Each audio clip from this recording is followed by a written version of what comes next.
Good evening, everyone.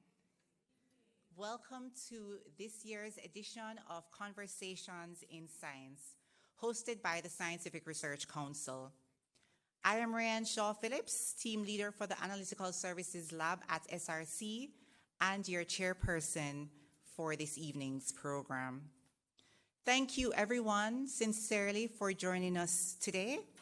And we know and promise that it will be a rich and rewarding conversation. At this time, I invite everyone to please stand for the playing of the national anthem.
Thank you. Please be seated.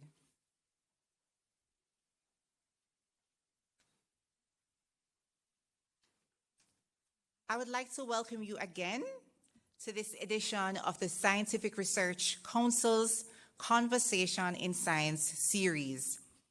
I want to start off by bringing greetings from our Executive Director, Dr. Shara Watson, who is absent today due to official business overseas. But she extends her appreciation to each of you for being here this evening as we gather to have a timely and deeply important national conversation. Now, if you know Dr. Watson at all, she's probably a little antsy right now and a little upset that she can't be here and is very much likely streaming as we speak. Tonight, we are joined by Dr. the Honorable Andrew Wheatley, Minister with responsibility for science, technology, and special projects in the Office of the Prime Minister. Professor Errol Morrison, Chairman of the SRC Board of Directors. Dr. Aisha Bailey, moderator of this evening's panel discussion. Our esteemed panelists, Dr. Cliff Riley, Professor Thorpe, Dr. Ellis, Mr. Burrell, and Dr. Leowai Jr. We have members of the Strategic Committee of the OPM, members of the board of SRC, its management team and staff, special invited guests, the media, and of course you, our audience, both here and online. Welcome to you all. We meet this evening under the theme, Weathering the Future, Science, Food Security, and Smart Infrastructure for a Resilient Jamaica.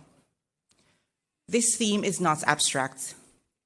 It speaks directly to where we are as a country and as a region.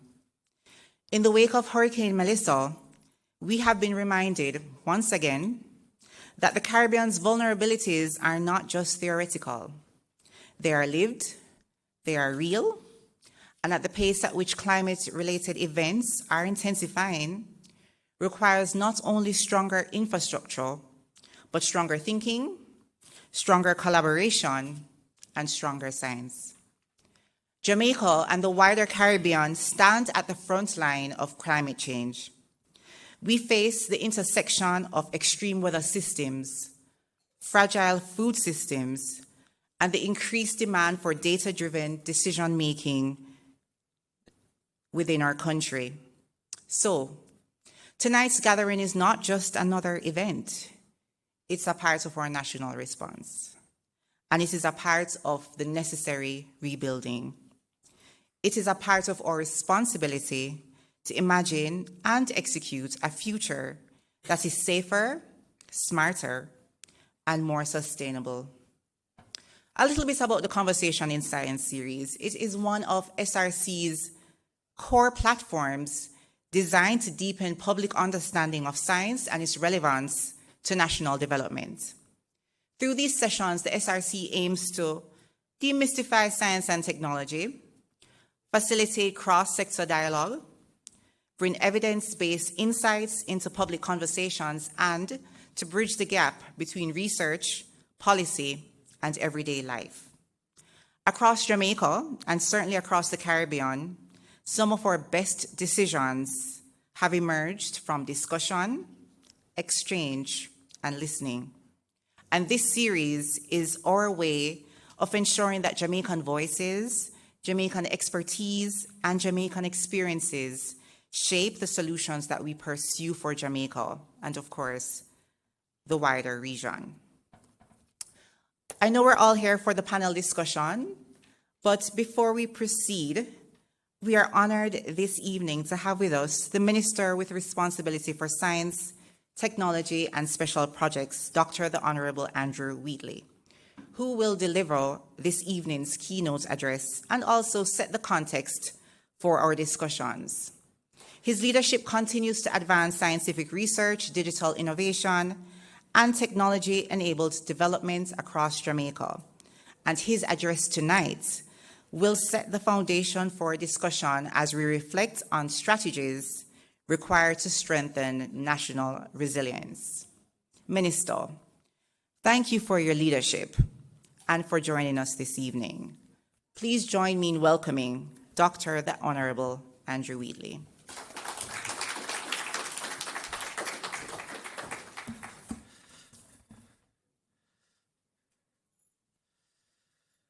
Thank you very much, Madam Master of Ceremonies, Mrs. Rayan Shaw Phillips. You know, ladies and gentlemen, looking out in the audience, I see quite a number of familiar faces.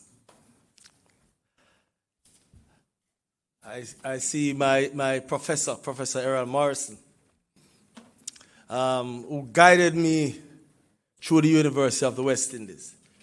In fact, there's a particular story that I want to share before I go through the formalities. And Prof is not that story. This particular story or experience was at the point where I was about to finish my PhD. But this opportunity came up through the British Council. And it was a fellowship to the University of London. And I brought it to Prof's attention. I said, Prof, I need to graduate and go to the road. You know. We need to get some food. Prof said to me, listen, whatever you are seeking out there will wait for you. This experience is once in a lifetime. Take up this fellowship and go. Just delay your PhD for some time. We have done all the work already. Just go over there. And Prof, I must say thank you for that advice. I also see quite a number of my own students. It would appear that this is a lecture. But apart from those students who did their first degree in biochemistry or molecular biology or basic medicine, I'm seeing quite a number of my former students who went on, I supervised their PhD. You know, just looking out there, I'm not going to call them by name. But I am sure that more than 60% of the people in here that you're going to refer to as doctor, they got their PhD with me. No, it's serious. It's serious. You want me to name them? You have Ryan, you have Cliff, Melissa, not with, I mean, I could go on and on. You have so many students here. But it started, I believe, with Professor Morrison and Professor Simota. You know, they taught us not only the sciences, but also about life, and that is very important. But let me go through the presentation. The Executive Director and staff of the Scientific Research Council, and I must, interject at times in this presentation as I recall my own experiences as a student when we had to go to the Scientific Research Council to use their equipment. We were at the Biotech Center and also in Basic Medical Sciences, where the University of the West Indies did not have all the equipment. And we had to go to the SRC. In fact, one of my former students, Ryan, who is now employed to the SRC, went there. We had to send him over there to do some testing. And eventually, I guess they appreciated the quality of his work. And he has been working there for some time now. Distinguished members of our scientific community. And again, oftentimes in Jamaica, we do not speak about the scientific community as if we are ashamed to let people know that there's a very active scientific community. And the sciences is not only about biochemistry, pharmacology, anatomy, you name it. It's about engineering as well. It's about engineering in its core form, whether artificial intelligence, computer engineering, civil engineering. We are all scientists at the end of the day. We have amongst us representatives from our universities and other research institutions, partners from the private sector, members of the media, ladies and gentlemen, and I think I saw a couple of children here, boys and girls. Good afternoon.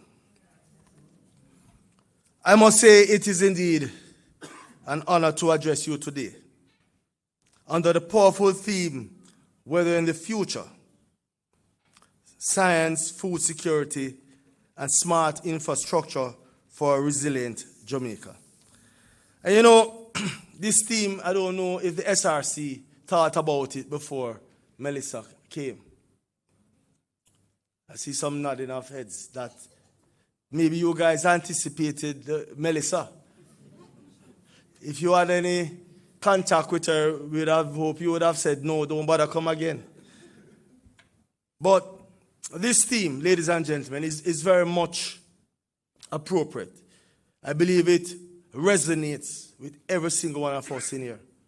And Jamaica on a whole. And in fact, beyond our shores, this theme is such a relevant theme.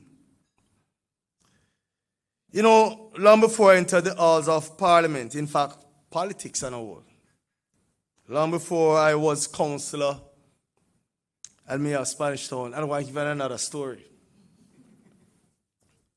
I remember when Dr. Notice resigned as mayor, and how the law set up on the resignation of the mayor, the deputy mayor automatically becomes the mayor. So, of course, I have to seek advice from Prof. So, I went home and I called Prof. I said, Prof, why, Dr. Notice resigned, and it looks like I'm going to become the mayor. Prof said, my boy.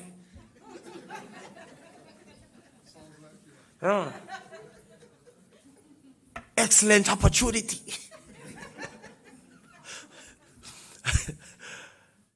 But and I was lecturing at the University of the West Indies, and I was doing my research. And Cliff, you were my student then. And Dr. Cliff Riley is my first PhD graduate. And he was also the executive director at one point in his life at the Scientific Research Council. And I said to Prof, what do you think? Prof said, you're mad, man. My boy, we're going to talk. I'm going to call the principal. and arrange for you to have a meeting with him. That is Professor Kenneth Hall. So Prof called me the next morning, arranged a meeting with Professor Hall. I wanted to be the mayor, but I don't want to lose my job. So I went to Professor Hall and spoke to him, and you know what Professor Hall said to me? I can never forget this. He said to me, Dr. Wheatley, don't worry. We want persons who we have trained to be in the decision-making position in this country. That was a statement by Professor Hall. I cannot forget it. Cannot forget that statement. So, again, that is one story. So, before politics, I was in the lab. And I believe that's where everything started for me, my science background. I remember the long I was at the University of the West Indies, Prairie A&M, and of course Imperial College, where I focused on the challenge and the breakthrough of research. My work in genetic engineering, tissue culture, diabetes, pharmaceutical properties of our indigenous material was not just an academic exercise. It was driven by a fundamental belief that Jamaican science holds the cure not only to issues affecting Jamaicans and Jamaica, but issues of worldwide importance. As a scientist, I understand the data. And the data tells us that the future we are seeking to weather is already upon us. So, let me just use this opportunity to speak plainly about our national reality. This challenge is not merely aspirational, it is existential, and the recent passage of Hurricane Melissa clearly illustrates that. There's no conversation now with us without us referring to Melissa. And it's not you, Melissa Powell. So Melissa Powell is another of my PhD students, Dr. Melissa Powell Sanderson. After the hurricane, we had to message Melissa, say, Melly, you couldn't just stay a woman. Right? But our Melissa is a darling. Colleagues, between 2000 and 2021, and we're taking that 21 years period, intense hydrometeorological events such as hurricanes, storms, and droughts caused damage and losses exceeding US $870 million to our nation. That is over that 21 years period. I don't want to wait until hear the damage. No. So over that 21 years, the damage was under $1 billion US. Infrastructure damage alone accounted for over 45% of these costs. And our agriculture sector has absorbed over US $190 million in losses. Now, these figures are minuscule compared to the recent near-apocalyptic visitation, which has left behind billions of dollars.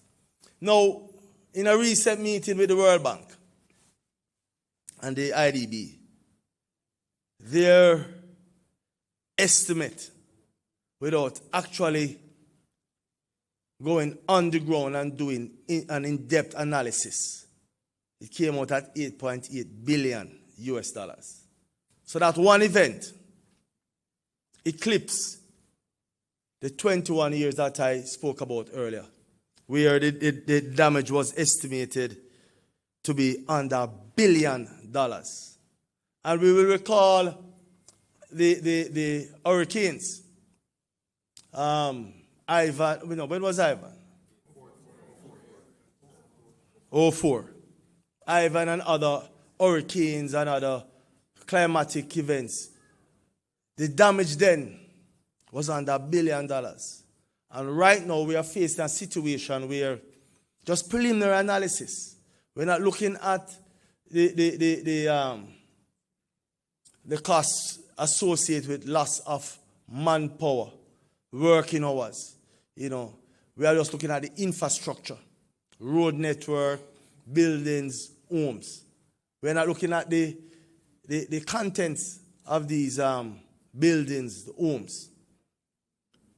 And we are at $8.8 billion. And we anticipate that it will maybe pass $10 billion in real terms.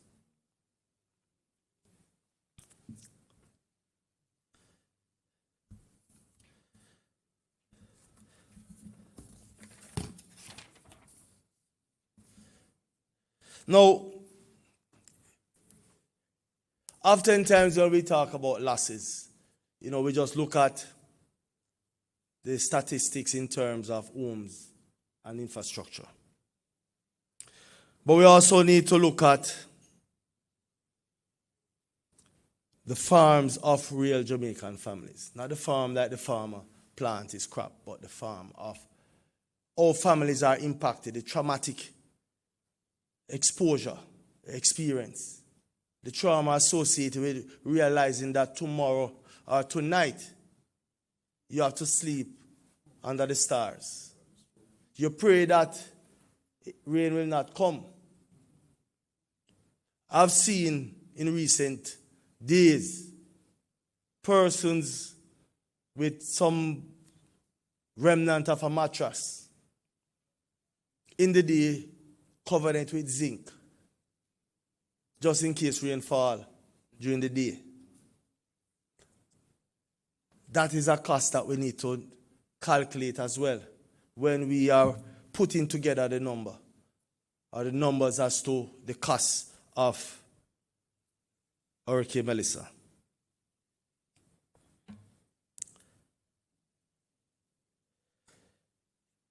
We must build forward, colleagues. And we cannot just think about recovery or rebuilding in the traditional sense. We must build forward smarter, stronger, and fundamentally more resilient. It is going to be a bit uncomfortable for some of us when we say we're going to rebuild in a resilient manner. But the truth is that if we continue to do the same things, or we always do it, and expect to get a different result if another hurricane should pass our way, and I can tell you, the persons who are like Paris and all those persons into data management and mapping and climate change will tell you that these events are coming more often than before. Last year we had Beryl, and some 15 months after we got Melissa. And this is very unusual for us. Oftentimes we get a little break, but not so anymore. And we must prepare ourselves now to brace for future events of this nature. And the only way we can protect ourselves as a people, as a country, is to be smarter in our approach and build out in a more resilient manner. Ladies and gentlemen, it is fitting that we gather today under the banner of the Scientific Research Council, an institution established by an Act of Parliament in 1960, and now in its 65th year of service to this nation. The SRC's mandate has always been clear: to facilitate the development of Jamaica's resources through scientific research, but more importantly, to transfer that technology across all sectors of society. And indeed, SRC, you are the bedrock of the practical applications of research. From developing the solar crop dryer that extends the shelf life of our agricultural products, to pioneering work on energy cane, to constructing over 300 and odd anaerobic wastewater treatment systems across Jamaica. In fact, the first time I saw it being implemented, it was at an apartment complex, and I was saying, this is home developed? Is this from the SRC? And in fact, one of the person who was rolling it out in that particular complex, because I went there to see a friend of mine, and he was the developer. And it was indeed a practical application of research developed and technology developed by the SRC. SRC, I must say, has done very well over the last 65 years. And I want to commend all those who have contributed to the SRC. Not only those persons serving now, but those who led the way some 65 years ago, that has brought us to this point where we are celebrating 65 years of hard work and achievement. Now, as a scientist, and everyone here can identify with this, the reality is that Jamaica, the private sector, and even the governments over the years, we have not put enough emphasis or interest in the sciences. In fact, most of our private sector entities do not support research and development. We are more like traders. We buy a product, import a product, we slap on a label, we put a markup on it, and we put it out there. We have not done enough, apart from a few companies, to enhance, develop, create something new. Yet we have so much capacity that resides within our scientific community. We have so much capacity in the sense of the innovativeness of our people, but we do not invest. We do not invest in scientists nor the sciences enough. Oftentimes when we get our degrees, we go overseas and we contribute to the development of other countries. We are more appreciated as scientists overseas. And quite a number of my students, once they got their PhDs, bam, get a big job overseas in a university or in a pharmaceutical company. This government, and this is not politics, under Andrew Holness has made a clear decision. Science, technology, and innovation must be central pillars of our national development strategy.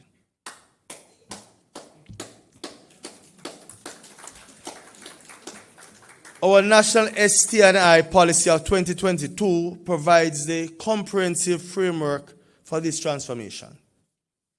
It ensures that we shall not simply be rebuilding, but rather implementing all the scientific underpinnings to avoid vulnerabilities such as where we build, or we build, allowing for environmental security in agriculture, housing, health, education, and more. The policy sets an ambitious but necessary target to increase our gross expenditure on research and development. And I'm ashamed to say it, from its current low level of approximately 0.07% of GDP to 1.5% of GDP in 2030. So imagine, basically we're not spending anything on research.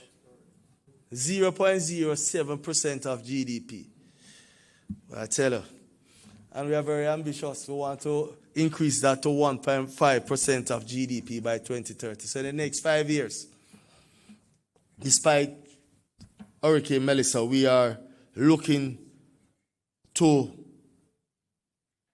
at least spend somewhere between 1 to 1.5% of GDP in research and development. But I can tell you, as scientists, we are very grateful because this can really be a game changer for all of us. Our priorities are very clear, and they directly address the concerns embodied in the theme of today's conversation: food security, health management, environmental resources, education, and disaster risk management. And everything is now tied up when you think about where we are grappling with the after effect or the aftermath of the passage of Hurricane Melissa, weathering the storm, building out resiliency.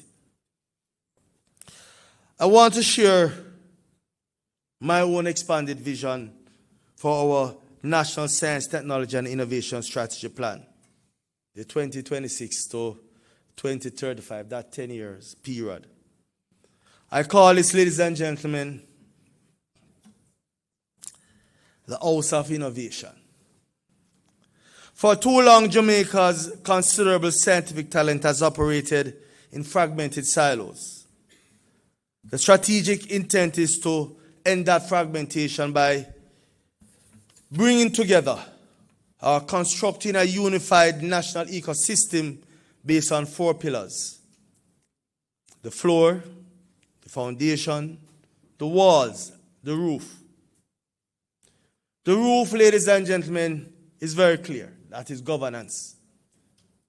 Ensuring unified strategic direction from the National Commission on Science and Technology and seamless execution through the SRC. Again, that National Commission on Science and Technology needs to be re-energized, revitalized, and not just meet every 5 years when the Prime Minister, the Governor General, on the advice of the Prime Minister, named persons to the National Commission. That National Commission should be the policy directors, the drivers of science and research, ensuring that we create policies that enhances not only the science, the lives of the science, but our innovative capacity, and that whatever policy we develop are policies that can be rolled out to the benefit of our people. It should not be something that you just have a piece of paper or a document on a shelf. You know, gone are the days when the common theme at the University of the West Indies was publish or perish. We publish to get promotion, whether from a lecturer to a senior lecturer to a professor. You know, we publish for tenure. We now have to evolve our thinking to the stage where we do scientific work to enhance the lives of our people.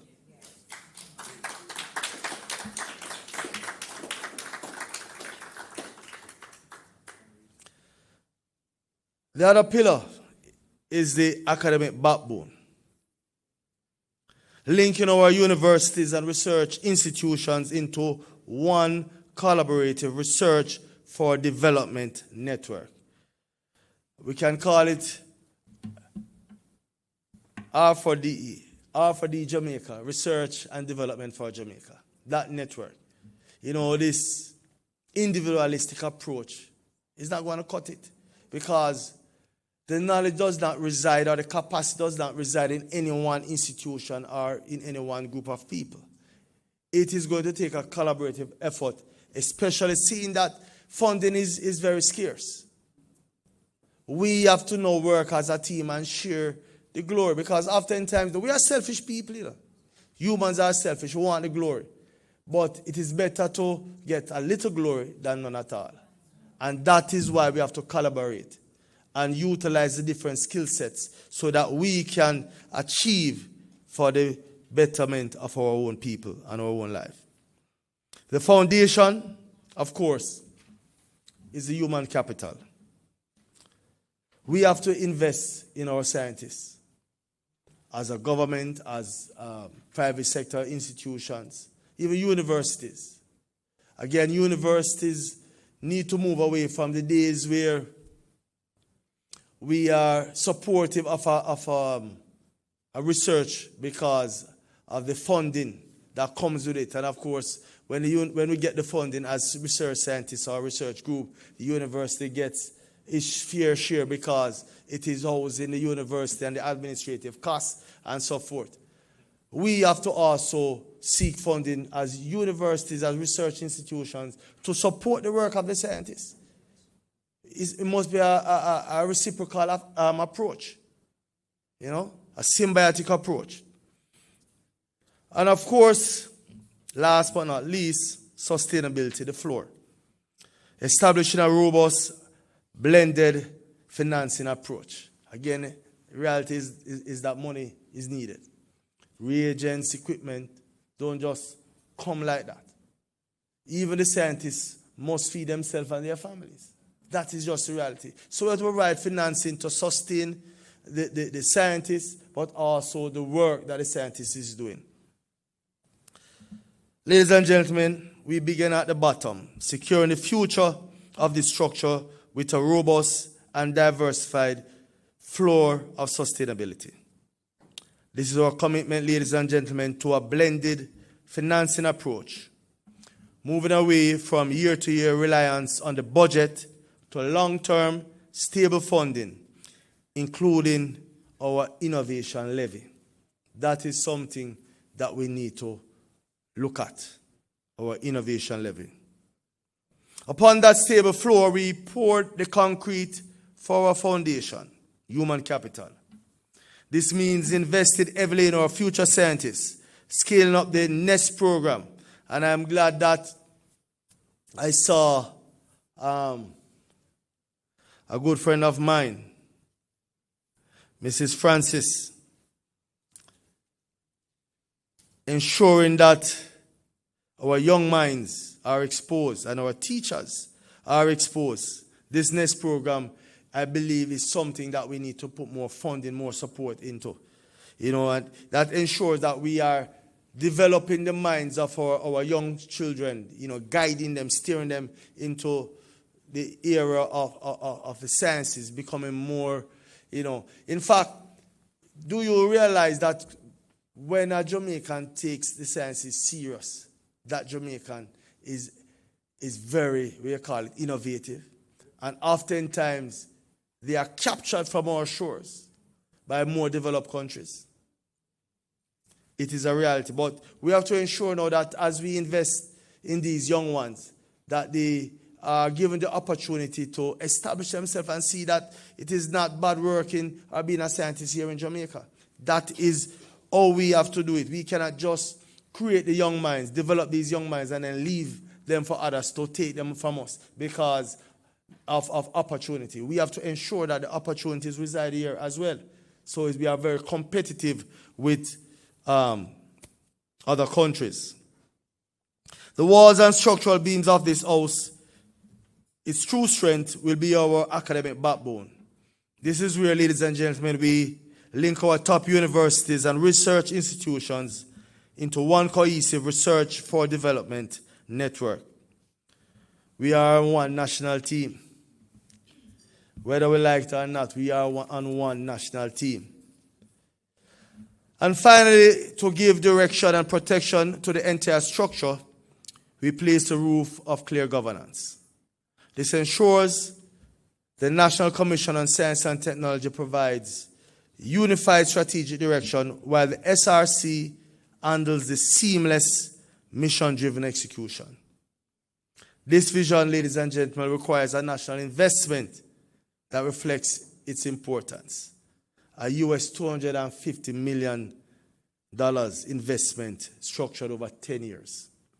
I repeat it, we need around US $250 million worth of investment over the next 10 years. It's very difficult for us scientists to even contemplate that level of investment. But if we are to move forward, we have to take R&D serious. And it takes money. There's a politician who said that it takes cash to care. I don't remember who it was, but I know he said it. Yeah, and it resonates. The structural beams of this house, ladies and gentlemen, the pillars that will hold it up, are our top tertiary institutions. We are positioned in the University of the West Indies, UTech, CASE, CMU, and the NCU not as competitors, but as a unified national team. Each, ladies and gentlemen, with a distinct and critical mission. UWI Mona, our deep science and climate engine, they will lead the region in high-level climate simulation, data modeling, and cutting-edge biomedical research, using systems like the SPARCS supercomputer for high-resolution climate forecasts. UTech Jamaica. You know, UTech is famous for being a more practical institution.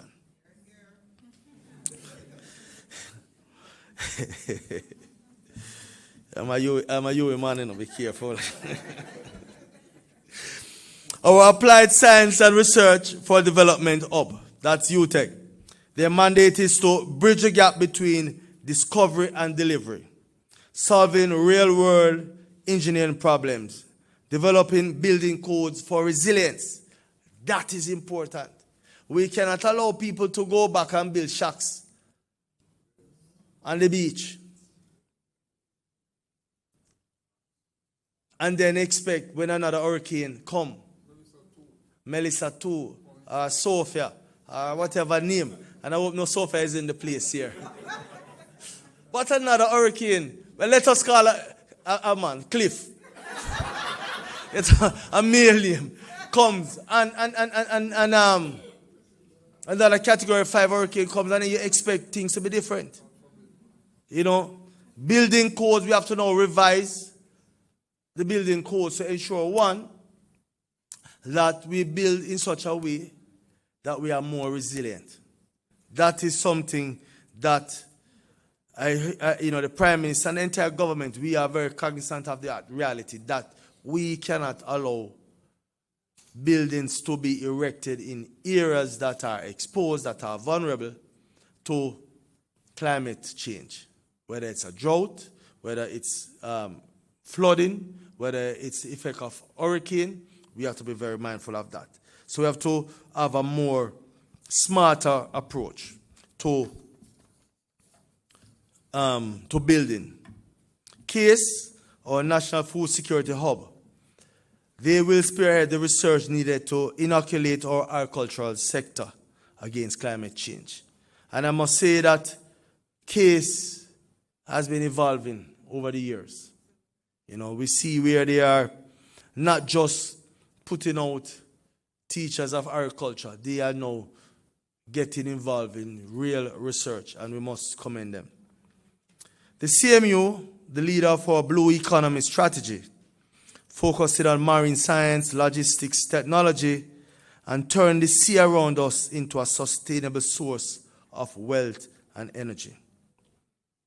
The NCU, the pioneer of the nutraceutical revolution, unlocking the pharmaceutical and economic power of our indigenous plants. Ladies and gentlemen, I intend to implement what I call the lab share passport. That system to ensure our researchers share expensive equipment, as I was saying earlier, and the expertise across all these institutions for the national good. Ladies and gentlemen, the philosophy of our scientists needs to change. We have to create an environment where persons see our work, investors see our work. It's like a business. We have to put ourselves out there to encourage investment in our research, and so that we can develop products and solutions for, enhancing the lives of our citizens. You know, a house is as strong as its foundation. And that foundation, ladies and gentlemen, is our people. My journey started in Spanish Town. Humble beginning. My mother worked in a betting shop. But that does not limit us as a people. I'm sure all of us went through our different struggles. All the scientists here. It's not an easy, it's not an easy road to be a scientist. Not an easy road. And that is why the ultimate priority of the House of Innovation that I spoke about earlier, I mentioned earlier, is the NEST, Nurturing Early Scientific Thinking Program. We have to scale up this program, and we are looking to earmark some $45 million to training thousands of teachers and equipping every early childhood institution with hands-on science kits. Scientific literacy, ladies and gentlemen, must begin in the minds of our youngest citizens. You know, I could go on and on and on, and I've, jump over a number of pages. Because as a politician, you have to read the room too. Not as a scientist. Scientists, we go up and we lecture and we talk. But I realize that, almost every politician is a scientist, because when we get a mic, is either we're a pastor, or a scientist. We just continue on. But the truth is, ladies and gentlemen, we are at a moment of inflection, overwhelmingly realized by our recent devastation. Our challenges, whether they are climate, health, economic, are all defined by science. Don't care what anybody else say out there. They are all defined by science. Therefore, a solution must also be defined by science. The government has already shown innovation in disaster financing, such as the US $185 million catastrophe bond issued in 2021, whose triggering mechanisms were defined using climate projections. So here everybody talk about this climate fund. You will recall around that time, you had a lot of persons saying, why we investing money in this disaster fund?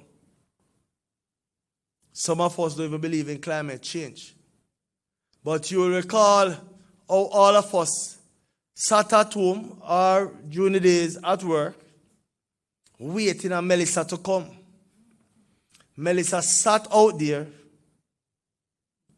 on the Caribbean Sea, on the hot water, and every time we said she coming up, she said, Melly, why you had us waiting.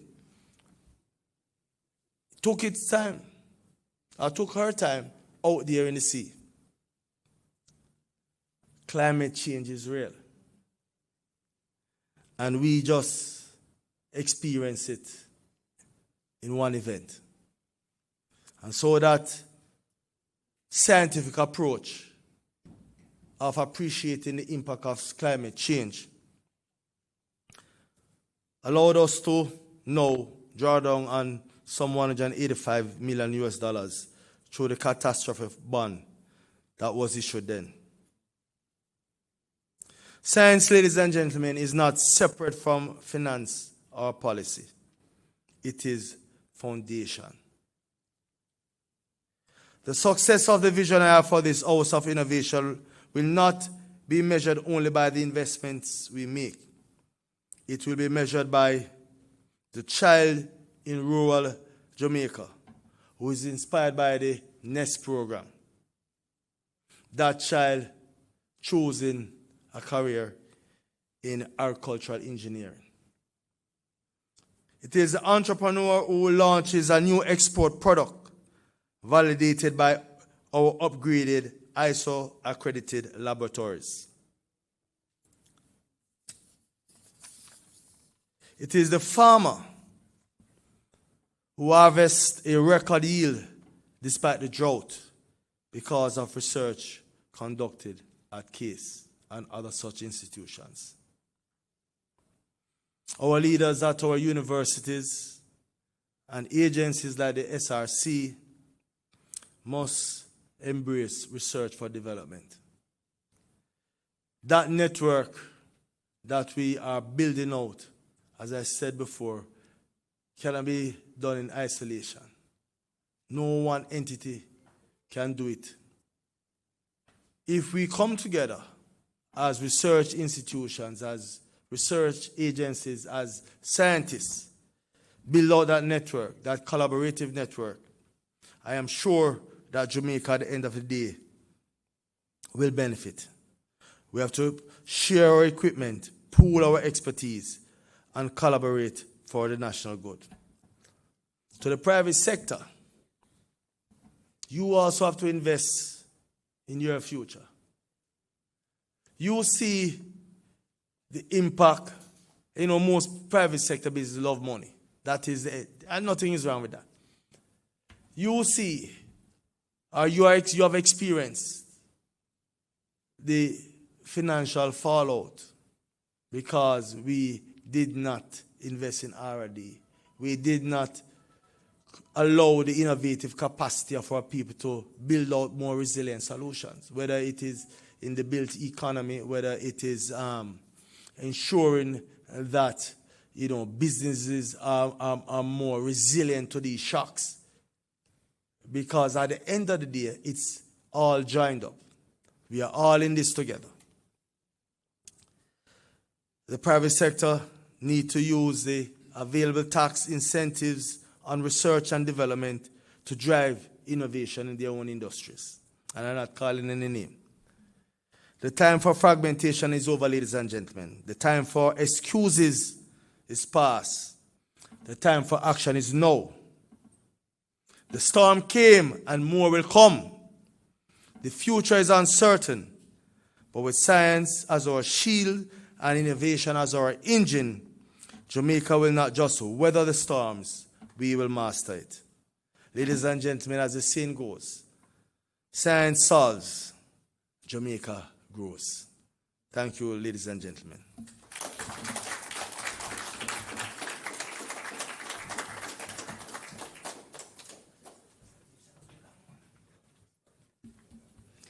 Thank you, Minister. We appreciate, as usual, your insights.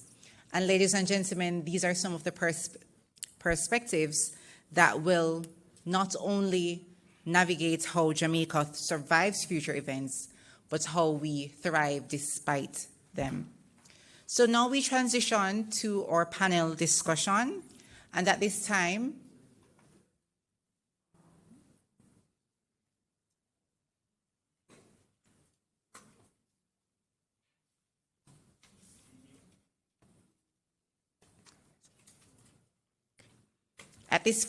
we invite you to turn your attention to the screen for a video.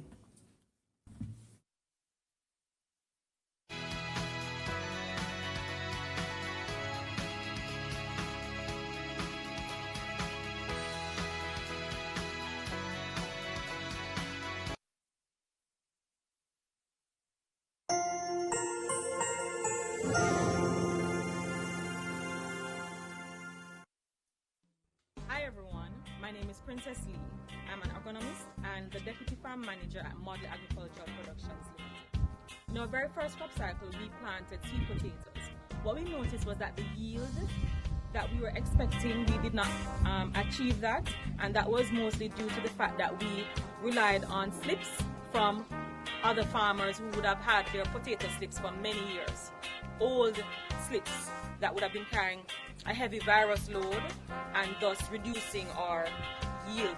Because of this, we thought that we needed to approach an entity that could provide us with clean plant material. And the person that came in mind was SRC, the Scientific Research Council.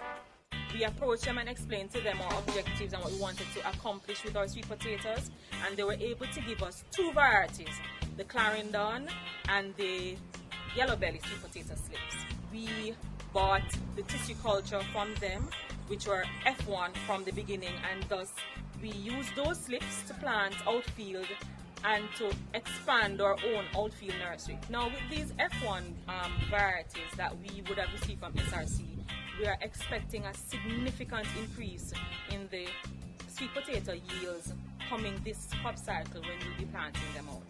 What we noticed in our very first crop cycle when we planted sweet potatoes was that the slips that we received from farmers before had a lot of pest problems. We had a lot of worms that would be affecting the leaves, and we also had problems with fungal issues and virus symptoms that would indicate a heavy virus load.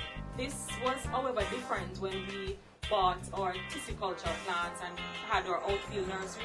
We realized that all those pest and disease problems that we were having before in crop cycle 1, we did not experience that with the nursery. We didn't have to spray as much. We didn't have to spend a lot of time in the field. We didn't have to spend a lot of time using a lot of chemistries for fungus or bacteria or insect control.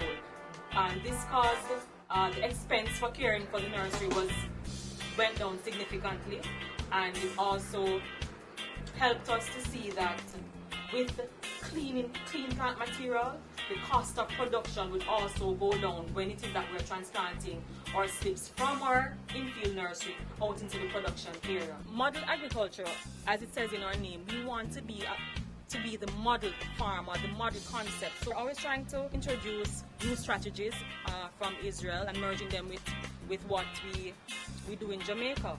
In doing so, we are looked upon by other farmers in the surrounding area, for example, farmers in the agro parks, farmers in the Bushy Park and the Colbeck area, as to what it is that's going on here, what are the new things that we're doing, and how can they learn and benefit from it.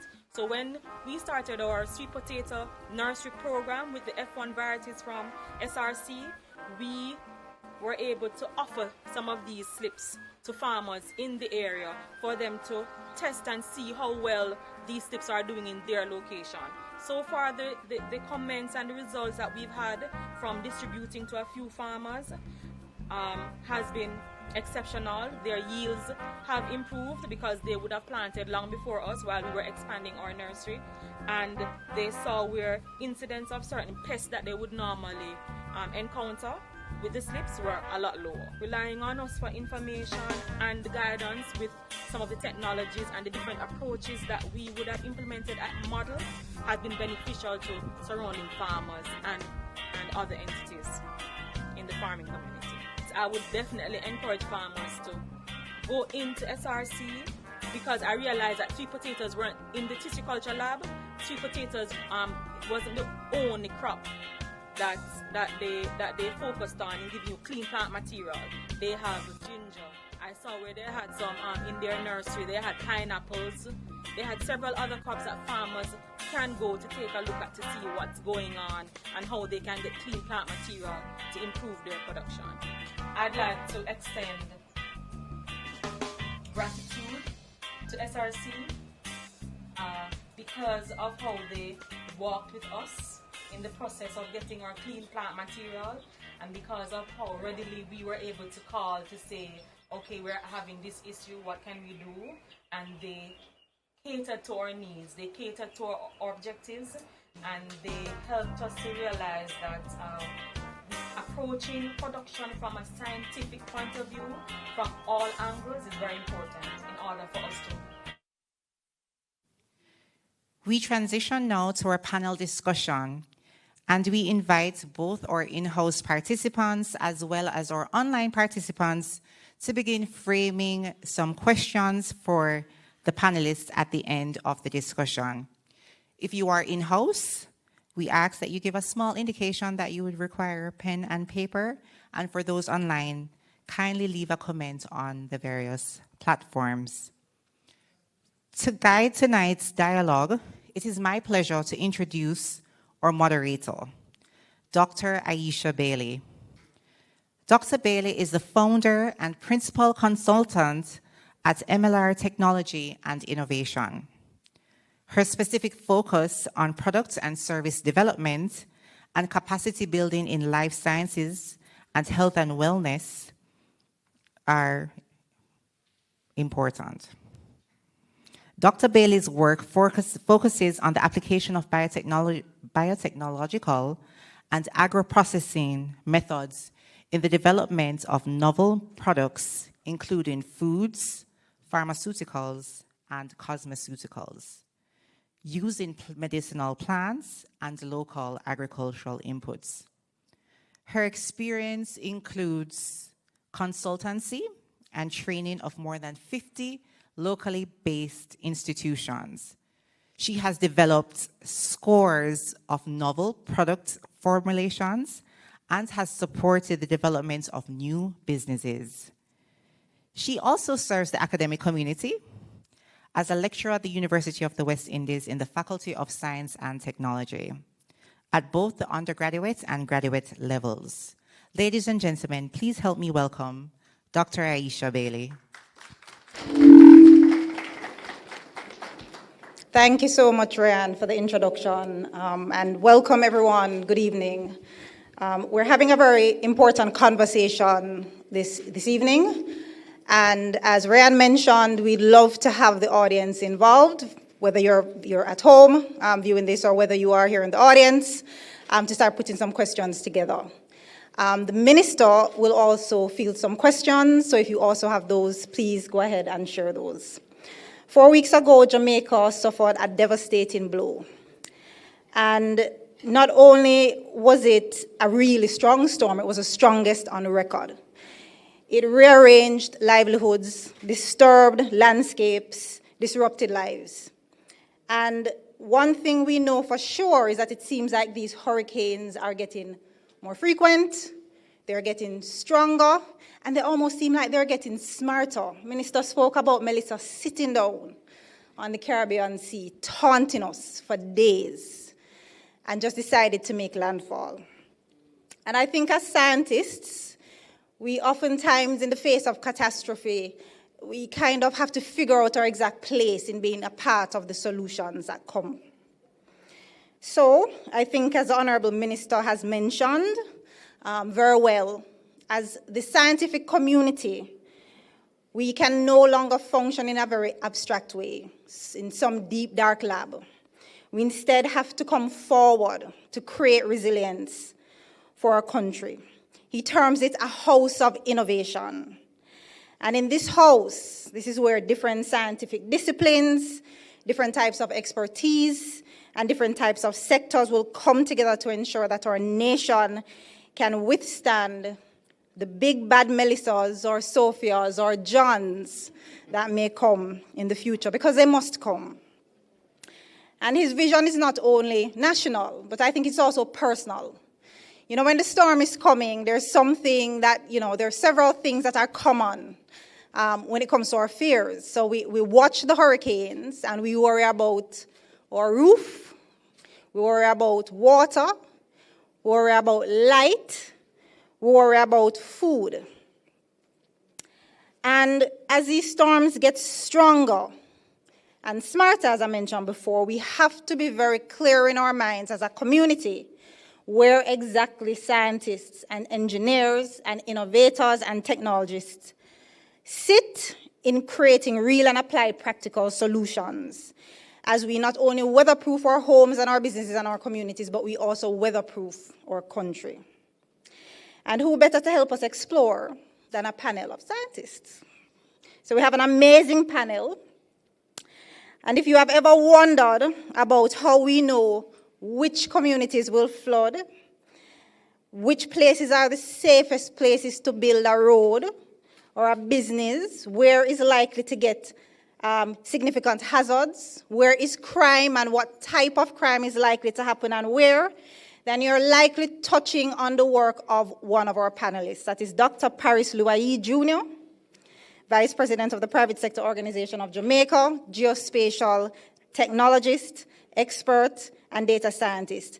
And he really takes very complex spatial landscapes and puts them into clear maps so that we can make decisions. Really very phenomenal, and we'll look some more into that. Welcome, Paris. Our next panelist straddles on the intersection of food and safety, especially when we're looking at cutting-edge technology. Dr. Cliff Riley, so talk about this small circle, this small band of colleagues.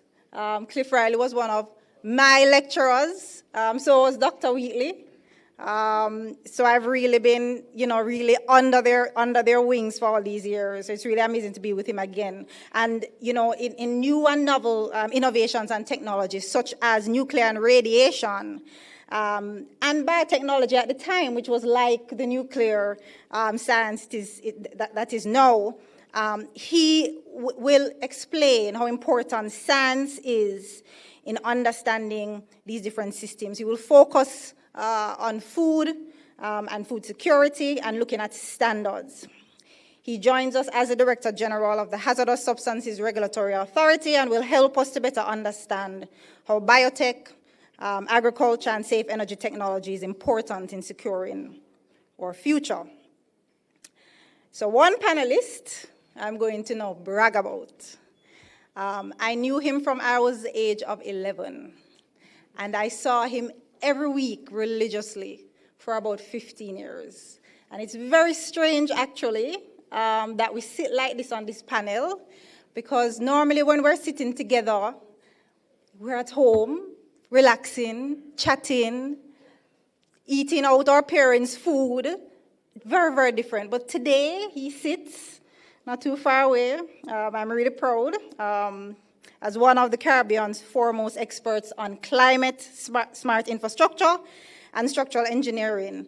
His work spans highways, coastal and marine works, building ports, disaster reconstruction, and everything that really helps keep this house we call Jamaica standing in a storm.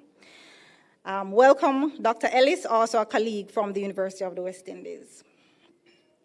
We talk a lot about climate change, and we frame climate change, rightly so, as a problem. And if it is a problem, then innovation is a solution. And there are few people who know how to make that connection between climate change and new businesses and entrepreneurship as Carlington Burrell, CEO of the Caribbean Climate Innovation Center. Tonight he'll help us to understand and to bridge a gap between innovation, energy, tech, business models, and new industries, and how these can transform the way we prepare ourselves for and rebound from extreme natural events.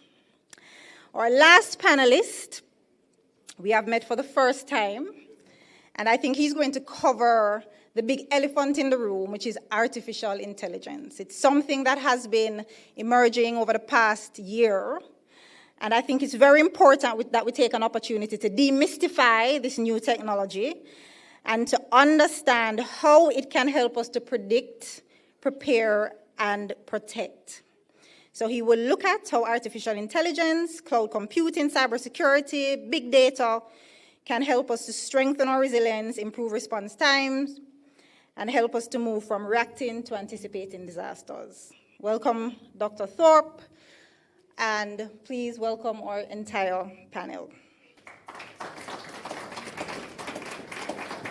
So before we go into the full conversation, I want to humanize this amazing panel a bit. I know, especially for those of you who are not scientists, you hear all of these accolades and you're like, oh, these are strange people. In fact, I remember walking through an airport, went through the airport at immigrations in the US, and I hand the officer my passport. Cliff, what do you have as your occupation in your passport? Biotechnologist. Biotechnologist. Do they always? Always wonder.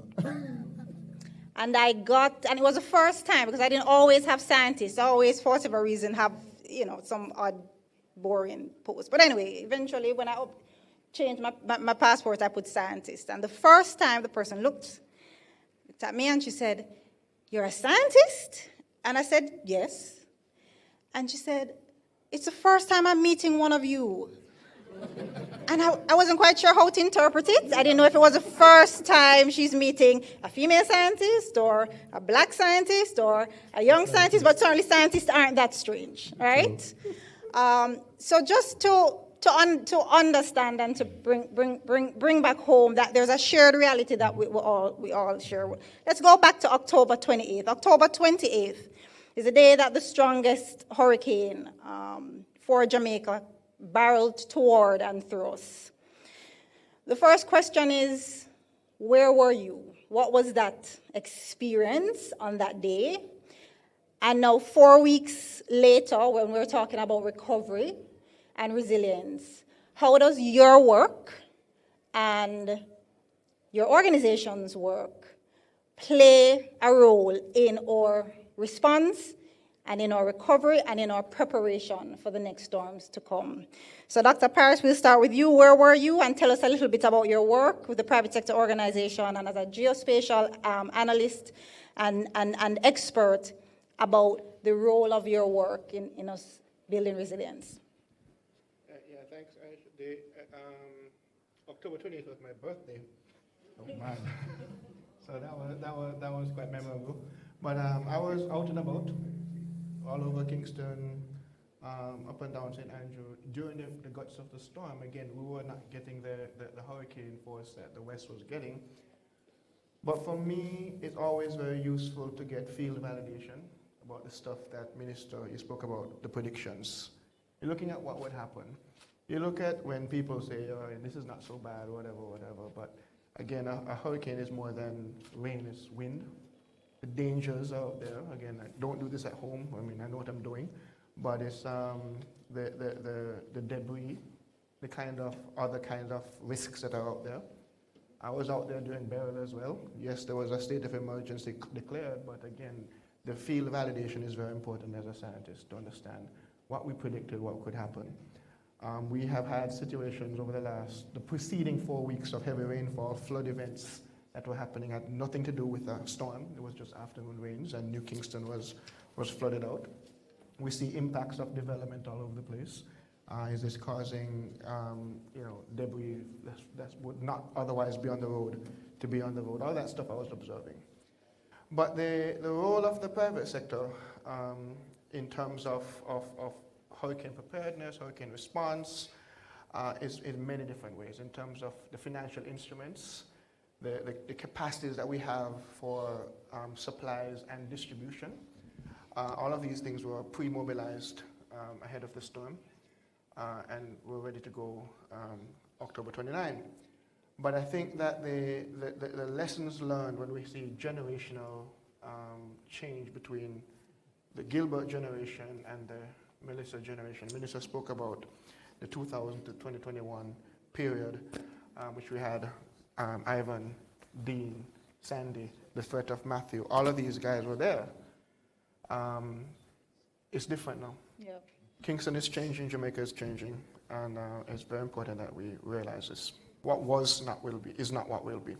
Yeah. Thank you. Yeah, thank you so much, Paris. And yeah, I'm going to make a note of that about what will be, about how we can predict the future so that we're better prepared for it. And we'll do that once we get through this round. So Cliff, the 28th of October, where were you? And tell us about the HSRA and the work that you do as a biotechnologist in our response and development of resilience.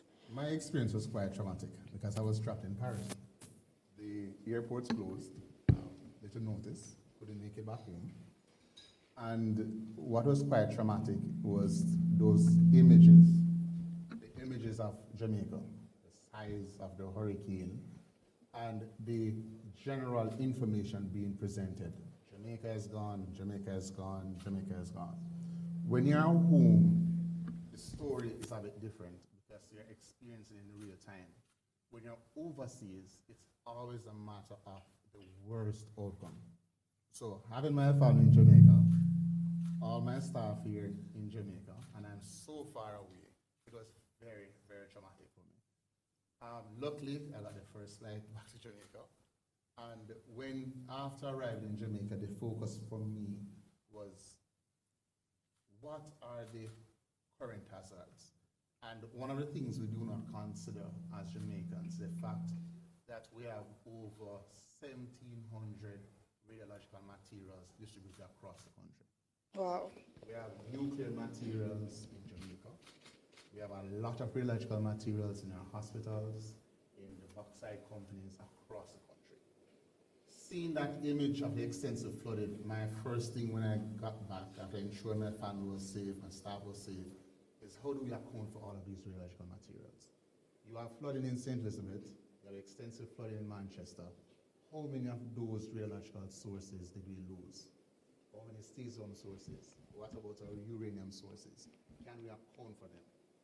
So our concern was more from a radiological safety perspective, because if you have flooding and you have 2 or 3 cesium nuclear gauges in that water, you're looking at different category and levels Yes. of hazard.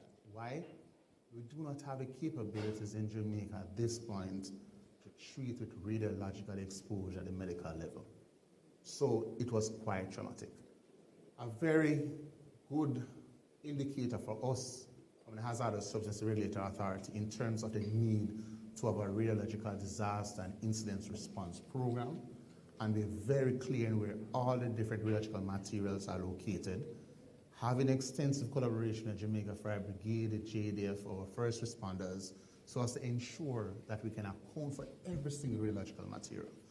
So that was quite frightening for us. Was very relieved on the 2nd of November when we accounted for everything. Everything was safe, nothing was exposed, all radiological materials are accounted for.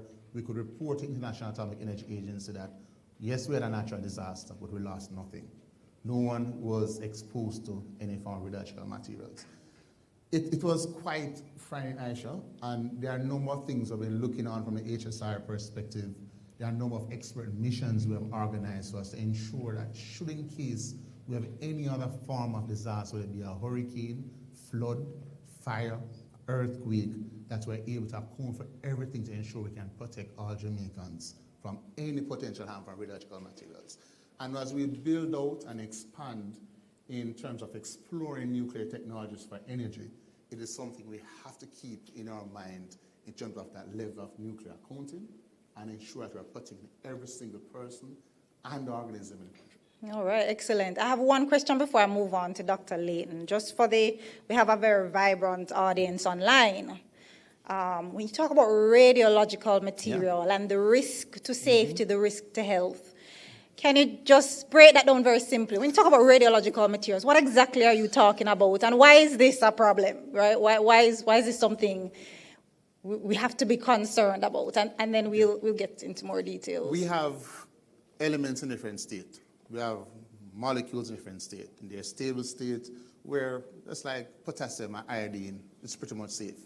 But then you have it in an excited state, where there's no level of stability. You have more electrons and protons and neutrons. We won't go into the science. But what happens with radioactive materials, they have quite a number of tremendous benefits. We use iodine-131, for example, which is a radioactive iodine in terms of treatment. For persons or from cancer, we use it to do different diagnostic scenarios, looking at heart functions and so forth.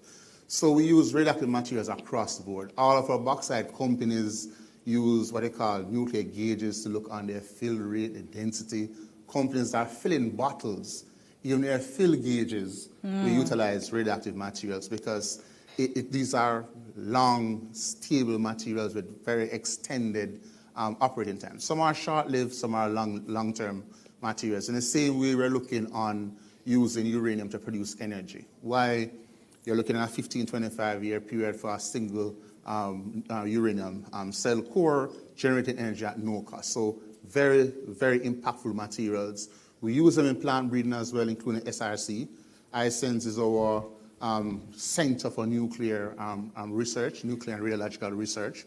And they have extensive different type of materials throughout. So very beneficial, especially in medicine, very critical in terms of industry as well. But there are risks. If there are no clear guidelines for securing those materials, no clear guidelines in terms of your radiation exposure, it can pose more harm than good. It's a very, very useful material, but if not used properly, you increase the incidence of cancer in the long term. So that need to ensure there's a level of protection. And also, higher levels in the environment can lead to different mutations. Not like the Ninja Turtles, but you have mutation in different plants that can lead to new varieties, mutation in animals that can lead to new varieties. So for us at the HSRA, we ensure that all the systems are in place to restrict the amount of radiation that leaks out into the environment or the exposure to individuals, to ensure that it does what it is there to do. Yeah, very, very interesting. All right, good, thank you. All right, Layton, where were you? And you know, the big concern, you know, will the roof stay on? Will the road flood? You know, will the storm surge, you know, destroy our coastal communities? You know, this is the stuff civil engineers have to deal with.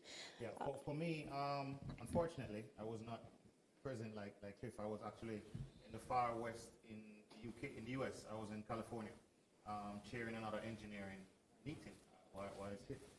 And I was to return shortly thereafter, but then our minister decided, well, he had to. They closed the airport, and so therefore I was locked out. Yes, and I had to stay out for a couple of days until the first flight until the following Friday. Of course, during that entire period, it's traumatic because my entire family's here, and I'm not here as the male over the household. And so that of course, my daughter would, you know, Daddy, where are you? Why aren't you coming home? So you could imagine the experience that I would have had in that sense. So it was good. I had good neighbors, so I must give thanks for that they were looking out and ensuring that things were going well. I heard about things falling in the yard, and that was another set of trauma. But then I have a lot of tech homes, so I had generators, all these other things. Unfortunately, we're able to weather it more than some others were able to do at that point in time. But on a wider scale, though, as the engineering fraternity, seeing what was to happen, we had those conversations prior, and we're discussing, you know, what would happen at various scenarios we're playing in our heads. And if the power went out, if this went out, what would that look like? I left with the place looking nice and lush and green, and the whole water turned brown and everything was flat upon my return. And we would have, as quickly as it was safe enough to traverse the area, we would have gone out, a team or various teams of us would have gone out, focusing on the humanitarian side, because again, that was a main need, the response, but still looking at the recovery. And from an engineering standpoint, we have to be very careful. And you could imagine if you're going to a house and someone is there, they're worried, they're concerned that they've just lost everything, and you're coming to look at the size of their roof members. And you're taking up the roof sheet and said, oh, this tore because of this. So you're looking at it from the scientific side or from the engineering standpoint. It could seem very callous, intrusive, at that point in time. So we had to be very delicate in how we approach that situation and not capture as much as we would want to without looking horrible in that sense as well. So that kind of delayed in some of the responses. I just want to put a plug here because I know there's a great question from the citizenry about the engineering response. Now, in disasters, there are varying processes. The first one is, of course, the response rate and going through humanitarian aspect. The recovery side, which is kind of where we're at now, is where you're going to see a lot more thrust from engineering and from architects, from quantity surveyors, from all the professionals, because we are not first responders as professionals. We're first responders as humanitarians, but not as professionals in that regard. So you'll see a lot more assessment going through now. Persons wanting the roof back on their house. Now you're going to see us going out doing a lot of assessment to try and help with quantifying and to build back safer and stronger than you had it before. So look out for us. You'll see more of that in the weeks ahead. Excellent.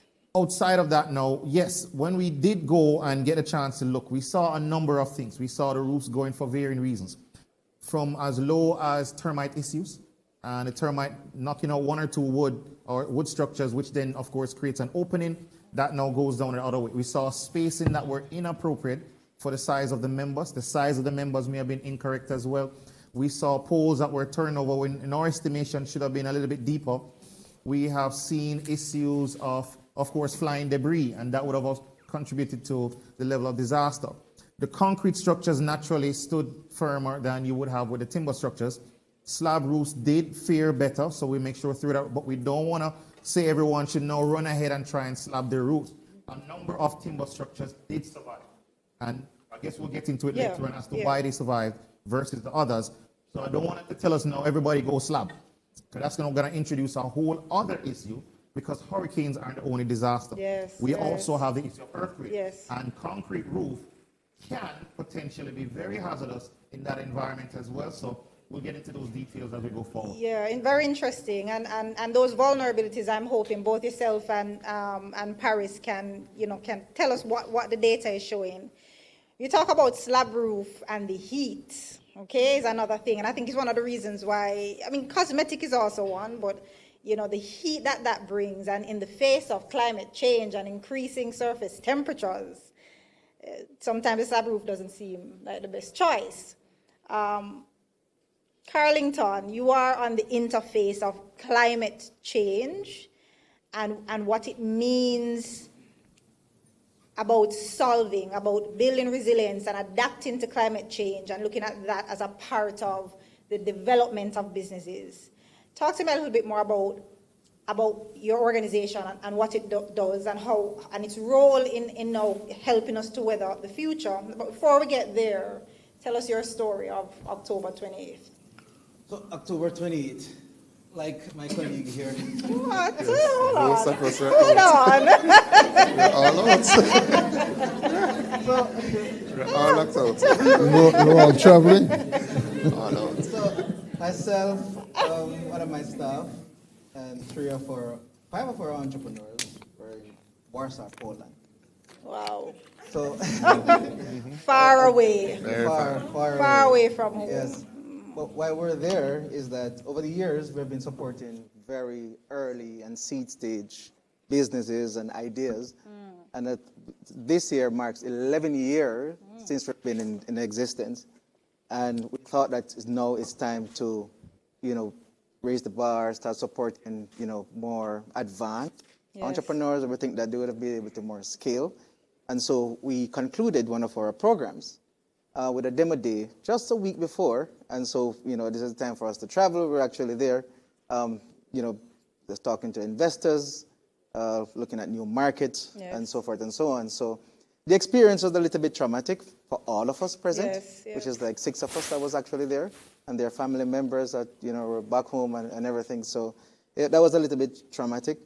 But the moment the hurricane came and passed, we were immediately looking at responses. How do we respond to the aftermath of the hurricane? And right there and then, I must say, and I must commend the Development Bank of Jamaica, and I must commend the Caribbean Development Bank, because while we're there in Warsaw, immediately I had contact from both institutions, requesting or asking, how can we support? In what way can we support? We were looking at, one, how our entrepreneurs were impacted, and two, we want to look at our entrepreneurs and the businesses and the services and the products that they provide. How can we have these integrated and scale in these communities? One, we want to look at the community, from a community deployment and an individual deployment, because what we're looking at is, livelihood. Everyone, while it's critically important, for survival, the fisherman is thinking about their boats and how they can immediately start fishing. The farmer is the same thing. And with our entrepreneurs that we had there, one entrepreneur in agriculture, we had one in energy, and another one in recycle and waste management. So at the same time, we're looking at how can we use our entrepreneurs' products and respond to the aftermath of the hurricane. Now we're going to get into more details and how we do that, but so it was very traumatic. And right now we're putting a response team together and looking at our entrepreneurs that we're looking to scale in these areas. Yeah, good. Yeah, I think you raised the issue of livelihoods, and how we restore that. And I know Paris and Cliff are also very integral in that work, and we look at that a little bit more. Yeah. Dr. Thorpe, we're in foreign. Where are you? Well, I'm going to be the exception to the rule. I was more doing local tourism in my home and observing what is happening in the Paris, country. you're not an exception because you're outside in the storm. That was very foreign. and I guess also, Paris probably a little bit more extreme than myself. Yes. Well, a pleasant good afternoon to the panel, the audience here, and those online. So I'm Sean Thorpe, the Dean of the Faculty of Engineering and Computing at the University of Technology, Jamaica. On the 28th, I will just give you a precursor. On the 27th, at about 5 in the evening, all the deans of the various faculties and colleges at UTech, along with the Deputy President, we were in meetings just looking at the situation in terms of the closure of the university and how it would impact staff and students, which was one matter. But we were all busy preparing for, Hurricane Melissa at the same time, trying to balance work and home. When the storm came down on a Tuesday, we were very concerned and I was very concerned about the fact that, listen, I remember in 1988, those of us young enough to remember Hurricane Gilbert, which was a Category 3, and reflecting on this storm being a Category 5, I said to myself, I've never lived to see anything like this. I don't think we'll live through something like this again. We hope not to. I hope not to. And my concern was, the disaster it would project to bring. And of course, I had AI in the background at home. I have machines and I spin up using tools to start looking at weather data. So I started looking at all the forecasts that was coming into Jamaica, yes, along with our own local forecasts, and trying to predict where exactly the storm would hit, in which targeted neighborhoods it would reach first. And I was saying, unfortunately, the West is going to be hit again. That was my concern. I said, oh my word, I'm very, very concerned for the entire public who would be in this situation. So I spent the time doing some prayer with family throughout the time. To be honest, I spent some time praying about the situation and just hoping for the best. And I think all of us here in Kingston this afternoon and those online who can be in this forum must give thanks. Absolutely, absolutely. Right? Yes, So I just want to preface my introduction of point based on that.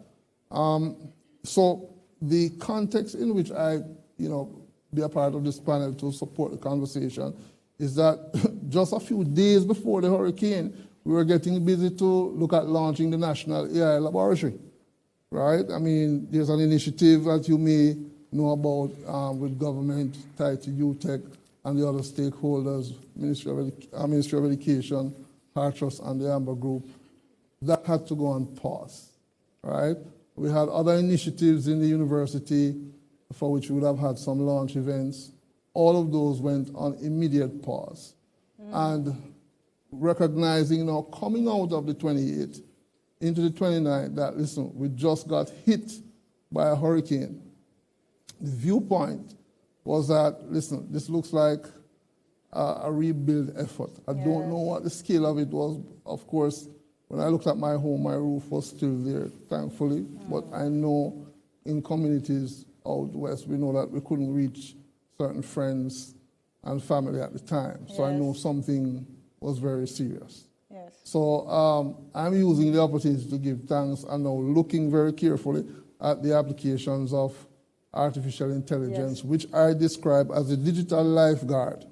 The digital lifeguard that is going to support public safety and national security against climate threats. And I'm going to leave it there until we go through the big arguments. Yes. Thank you. Thank you so much. Welcome, panelists. Good start. You mentioned using AI at home to track the data. And I think one experience, track the hurricane rather. And one experience that I think was very different this time around versus the past few storms is having access to these apps, Windy, Zoom Earth, that almost, gives you, real-time tracking data on where the storm is and what you can expect. Paris, talk to us about the data. What does that actually mean? What is this data that geospatial analysts like yourself are pulling on to help us to predict storms, and then after a storm to map exactly what has happened? The important element here, especially from the geospatial realm, is for the proper application of data and the use of it downstream. Not just for scientists, but for decision makers, the general public, the media, business leaders, etc. The data is out there. You mentioned Zoom Earth and Windy and so on, but those are, in the grand scheme of things, from a hardcore scientist, those are toys. Ah, interesting. Right? Wow. You want to be a scientist, you want to make real serious decisions, you have to be serious. The most critical thing about the difference between these toys and a serious application of the science is scale. The ability to zoom in on your house and to not just see a building or footprint there. You need to know how many people are in that building. You need to know what is the address of that building in the event of a recovery or rescue operation. You can't do that on Zoom Earth or Windy. That's right. The ability to put on information where the nearest shelter, the shelter occupancy level, right? The shelter data can use the data that's providing and feeding Windy. Okay. But the ability now to be able to zoom in on that house, to scale out on that neighborhood, bring up to the community, the constituency level for the political leadership, the parish level information, all of that information has to scale at the same time. The same source information, same meteorological data, but it's now being passed in with social data, economic data, infrastructural data, all at the same time in order to make it meaningful. The storm data is just the base. The next level is where the science really happens. So Doc, this is not theoretical. No. We have been able to utilize a lot of this finer data to capture or tell a real story Absolutely. of Melissa and others. Can you give me some real examples? Give the audience some real examples of the pictures. The thing is, if to become a little metaphysical here, there are pretty much 8 billion realities right now. Everybody has their own story. The story you're talking about is that the same storm Yes. has generated, 3 million different Jamaican experiences. Each of us here today had a different story. The reality is that how you curate that data, how you use that data to begin to make a decision, to begin to figure out how to prioritize resources, responses, etc., becomes real. It's not abstract. It's not a tabletop thing. It's not flat. To be able to handle this thing, and the fact is also that the data changes. Right. People are, what are you going to say? That the storm was supposed to stay still?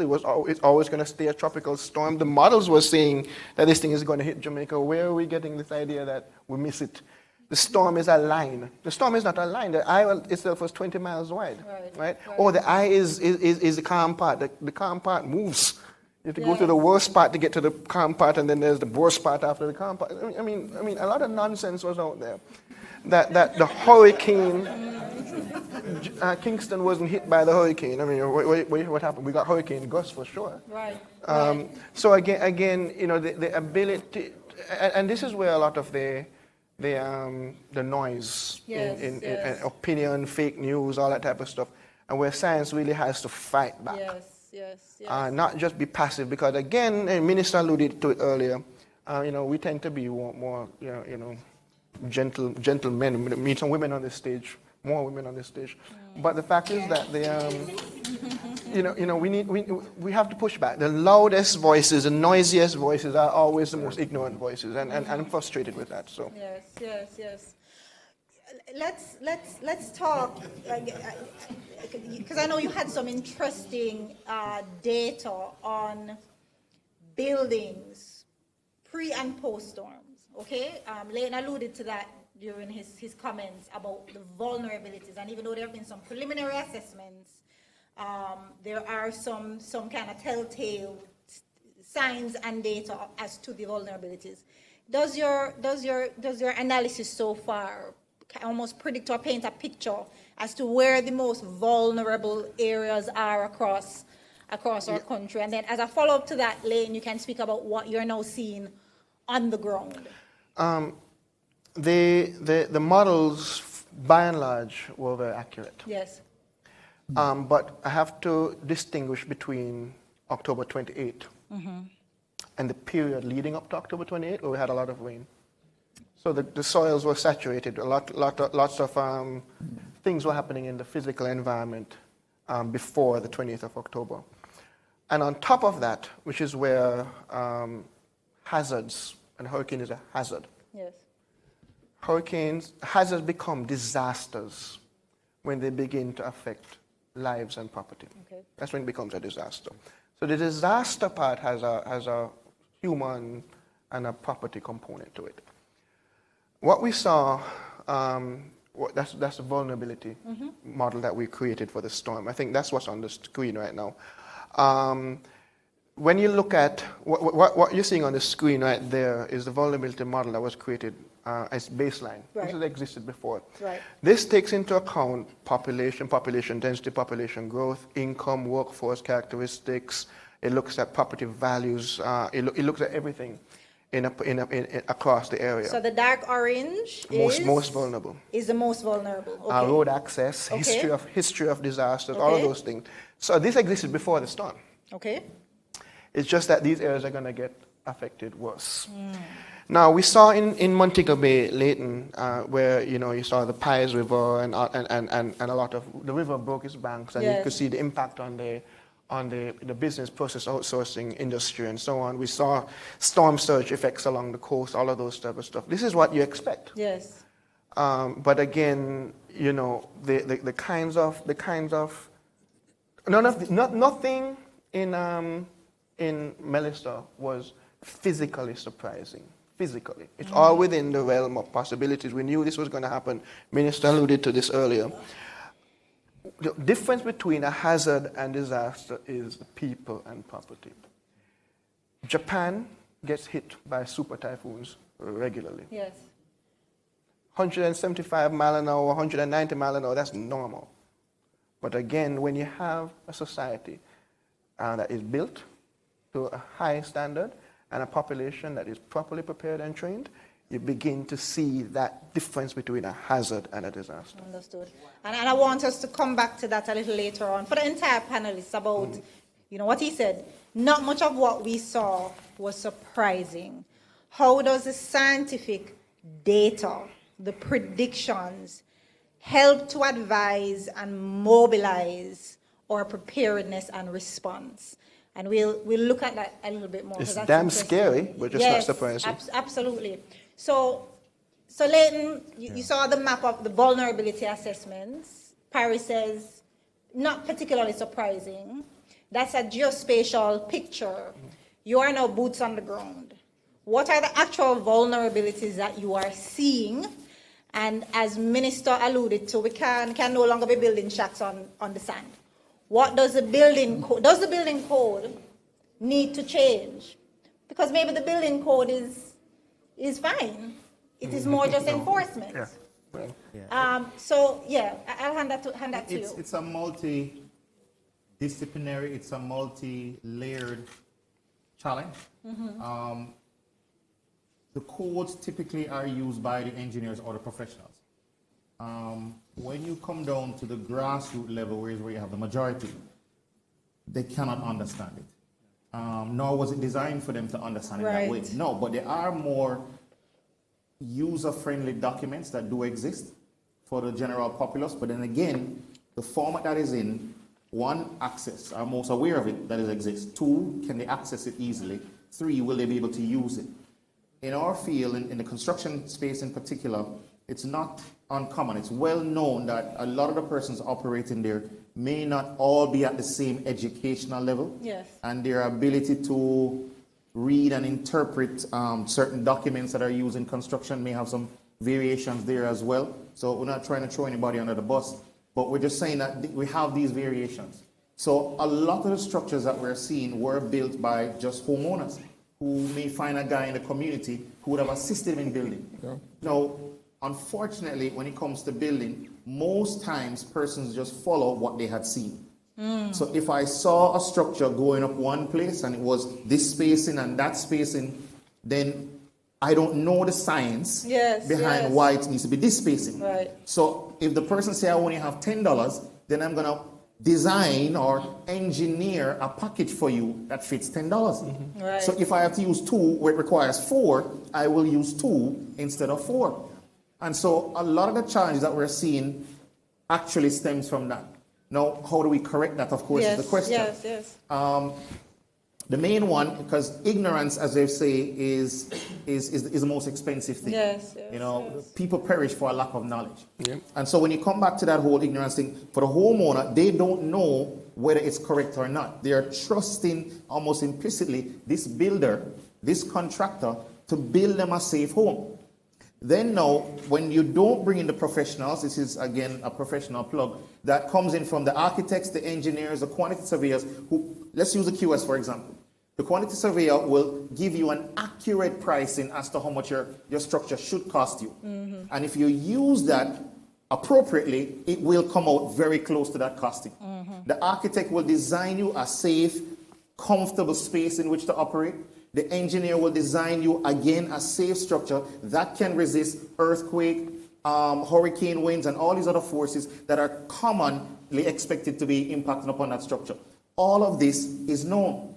Now, of course, the homeowner is saying, I can't pay for this. Right, yes. QS can say whatever So I can't pay for this. But as we are seeing now, yes, it is more expensive yes, to come and rebuild everything than to have done it correctly the first time around. So do we need to find some way where now we could say, all right, let's find a way to work together? Because you need a professional. It's not a question if you should have it. It's a need. Okay. So you need a professional, and maybe now we come in at strategic points in your building process to assist with checking when you're pouring your concrete. Make sure it's quality. When you're putting up certain members, to make sure the spacing and things are correctly done. The fasteners are all there. Most times you'll see things going in, let's say a window, for example. The manufacturer says it needs 6 screws. The person building it may say, well, 4 can work. 4 can work. 4 can work. So you will cut those corners thinking that I'm in a safe structure. Yeah, he knows what he's doing. Now 4 can work for just functionality purposes, as in it stops maybe a regular rainfall from coming in. That is true. But you're not trying to spend your life savings on something to protect you against regular rainfall. You want something that is going to be resilient enough to deal with all these issues. And so I again implore you, seek professional assistance. Now again, as professionals, we need to figure out how can we assist the small man. Yes, absolutely. So that we can match his pocket if so. Yes, right. To give him some of the benefits so that we don't have to come in the back end now and say, oh, we're so sorry. Because what can you do with sorry now? And that's a science education, really. How do you translate scientific engineering information to the regular man in the community who is building that community? I think it's an important consideration. We have some solutions for that, but we'll talk about it later. Yeah, absolutely. Paris, you had some... No, I was just going to point out that there was a slide on a while ago. The top right image on the slide were all the destroyed buildings. Okay, I don't know if we can pull that up. The reds are all the destroyed buildings. Okay, so so this is his. So the one on the left is the one in the top. The one in top right. The top right right. with the red. All the reds are 11,000 destroyed, not just damaged, destroyed, flattened. Wow, Paris. Let me ask now. What data are you using to be able to map that? This is from the GeoJ's Satellite Imaging Corporation. Interesting. So this is not mine. Fine. But okay. This is how we use the data sets, to overlay. And these are all the destroyed buildings. The red buildings are destroyed. Oranges are the seriously damaged buildings. The yellows are partially damaged buildings. Total about 70-something thousand, but 11,000 red dots right there. Yeah, that's So can I devastating. jump in? Yes, please. What Paris has there is a very interesting risk map, right? Post-event, right? If we are going to talk about the leverage of artificial intelligence in this conversation, we need to be preventative. Yes, yes. I mean, arguably a Melissa 2.0 coming this side of the island, I would like to look at that map real time and determine which specific neighborhoods and communities are likely to be hit next, such that we can have a recovery mechanism put in place real time with repair crews, supplies, all intact to move to each specific community across the country. And that is where, from the scientific point of using artificial intelligence, for the language of the public, I call it the digital lifeguard. That's what I was kind of butting in to say. Let's go back a little bit. Artificial intelligence, define that in its simplest terms, and what does that application on using it to assess vulnerability and to determine in real time where we need to go. Good point. Yes. So artificial intelligence, in simple language, is taking human intelligence as we have it and passing it to the machine to support the intelligence that we want the machine to help us articulate real time. So therefore, the machine can actually support the algorithms that will help us develop the models Yes. We have many students at UTech doing that now. Some are even here in this audience this afternoon, even working with Paris, right? Yes. And what obtains is that the AI has reached a level of maturity over the last 50 or 60 years, such that what we used to study in school has now become the reality that is so fast-paced that since 2022, Yes. with the advent of generative artificial intelligence, we're seeing a situation where you can literally, at the prompt, at an interface, quickly plug the data that Paris has, the geospatial and weather data, overlay that data to provide specific forecasts.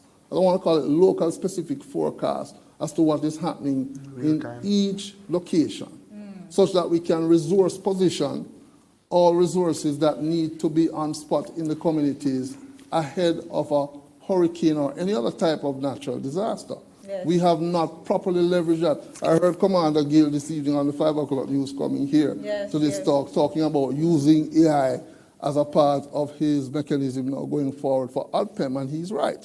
So therefore, we have not fully taken advantage of this powerful software tool, to keep the language simple. It's a powerful software tool, that's what artificial intelligence is, Yes. that allows the community to be prepared in terms of its capabilities to move in the event of natural disasters. A simpler way to put it is early warning systems. Yes. Early warning systems to support the outcomes of what we now face in Jamaica.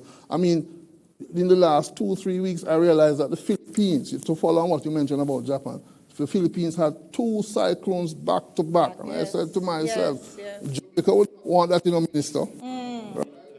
Back to back. Thailand, just a night or 2 ago, actually is under heavy flooding. So the climate factors are real. Yes. Right? So I wanted to expand a little bit more on what you said, and it's linked to what Minister spoke about, this immense talent that we have in our universities, and how do we support that work. You mentioned that you have some phenomenal students who are working, leveraging AI, developing some technology. we host the national and regional AI program Excellent. at the University of Technology, Jamaica. Talk to me about how we transfer these prototypes, these technologies into ready to deploy solutions. We have already started. Okay.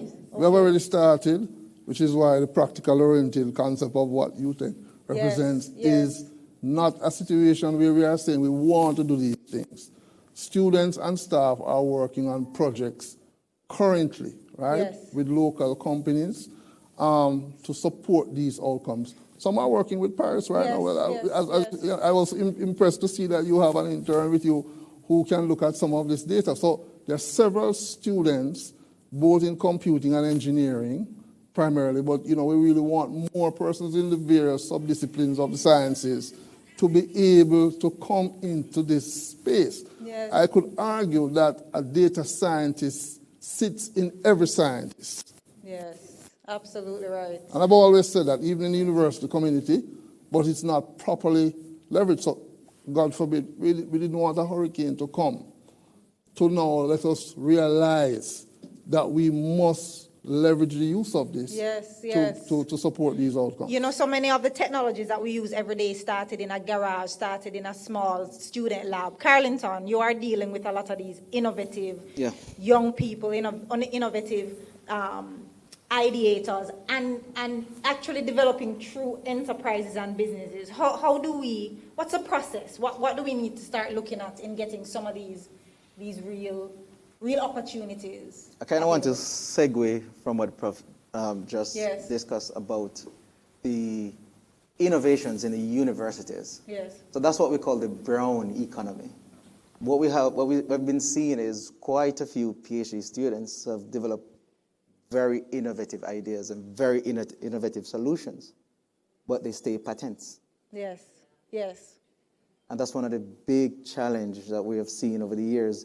These great ideas sitting, as patents and, not being marketed, not being commercialized.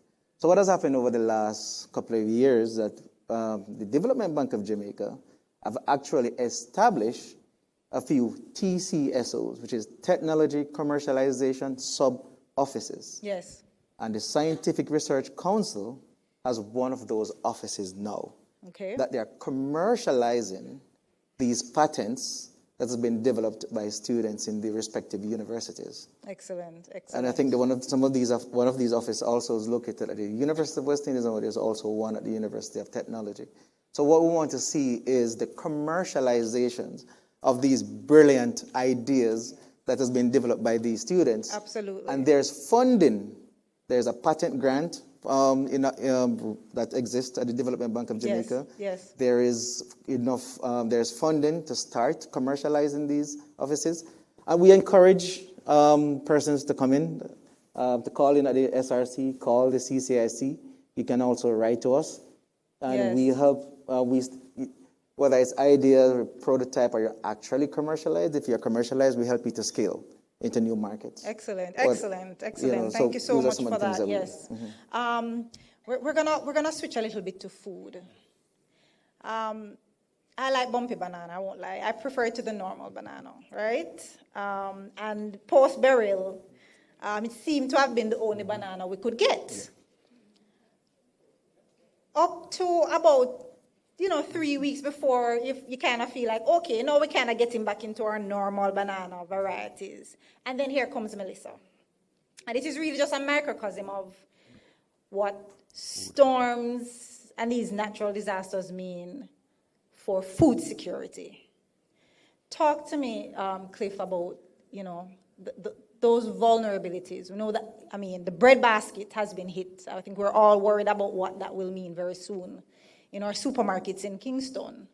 But what are the real vulnerabilities that we're now seeing 4 weeks after the storm, and what do we need to be preparing for to ensure that we can minimize these moving forward? I'm happy you brought up that question, Aisha, because when we look on the realities across the region, we have the last CARICOM report states that we have 3.2 million English-speaking and Dutch-speaking persons who are currently food insecure. Yes. 42% of the Caribbean. So what it means is that as a region, we're not able to feed our people. We have limited access, limited availability, poor utilization, and it's not being grown sustainably. Utilization coming from the nutritious value of our foods. We're not getting adequate nutrition from our foods that we're producing. So we're seeing extensive levels of undernutrition across the entire population. And Prof. Morrison, we have looked so many times on obesity across the region, not because of persons not being able to access food, but the type and the quality of food that they're consuming. Yes. And one of the reasons why I have one of the highest incidence of diabetes across the CARICOM region as well. When you look on the entire mechanism, and it sounds a bit harsh to say that Melissa is a wake-up call. I don't know how many persons in this room dread Christmas when they have to go to the supermarket, go to the markets or to the supermarkets. I don't know how many persons here have purchased sweet peppers for $1,500 per pound, or purchased yam at $600 per pound. It is more than just Melissa. Sorry, Cliff. I'm gonna give you my microphone. Apparently, the audience at home isn't hearing some of the speakers, so I'm gonna give you my microphone. Problem. So it's more than just Melissa. 2014, we couldn't afford food. We had the worst drought across the entire region. Every single summer, we panic in Jamaica because we have little rainfall. So we're looking at climate change generally and how that is impacting on food security. Food safety is a completely different kettle of fish. We have extensive droughts, very, very heavy wet seasons, increased strengths of hurricanes. We have lots of fires across the region, and we have soils that are poorly nourished. So we have to be looking on how we engage in sustainable form of agro-production. I remember in Dr. Wheatley's PhD thesis where he developed what they call a salt-tolerant yam variety. You remember, Doc? I think that's what was the first patent. And it was pretty much looking on how to grow yams in areas that are brackish areas that can tolerate salt conditions. We have so many different types of soils across Jamaica, but we are not engaged in sustainable plant breeding programs to address those issues. And it's something that we have to look into, Dr. Bailey, in terms of how Jamaica develop or build a climate resilient agricultural system. We're not seeing enough protected agricultural system or greenhouses going across the region. In the summer, you can't buy lettuce. In the summer, you can't buy cabbage. In the summer, you can't buy watermelons. So you're looking at the nutrition of our population dropping and dipping during the dry and the wet months. So this is where advanced technologies, including bioengineering, I know a lot of persons don't like hearing about biotechnology and genetic modified organisms or so forth, as well as mutation breeding becomes very relevant. How do you breed planting materials or plants that are resilient to drought? How do you breed more plant materials that are more resilient to extensive flooding? These are some of the conversations we have to be looking at, because remember, food, clothing, and shelter are the primary basics of life. And now the number of basics have increased. We are looking at housing now as a major challenge and how we can redesign and ensure we build a country different codes, implement different standards to ensure that we have that level of security for our population. But a growing issue across the globe, and the region is suffering tremendously, is in terms of food security. And that's an opportunity for us scientists. I remember, Minister, when I was in grad school, we had a vibrant yam research group. We had a vibrant papaya research group. We had a tissue culture unit in the Biotechnology Center. We were focusing so much on crop development. Borders Research Station was doing extensive research on livestock and small ruminants. Where are we now in terms of agricultural research and development? We are adopting technologies and adopting varieties from other environments and hoping that they can be adopted within our space. And we're facing that undernutrition concern. So as a scientific community, we have to direct a bit more for energies and our technology. So we have the technologies here. iSense has an irradiator completely financed by the International Atomic Energy Agency. Over 4 million euros spent on that unit. And yet we're not utilizing it enough to breed plant materials that are more resilient to climate change. Climate change is not going away. So we have to adapt. We as scientists have to find solutions so we can survive, we can be more resilient, and develop experiences that we can share with others. And it's something that we have to look into as a country, and not just because of Melissa. Every year we face these problems with food security. I hope everyone is hearing me. My work is, okay, mine is working. So let me be controversial for a moment with Cliff, all right, because it's a conversation. I'm not suggesting that food security is important, it's not important.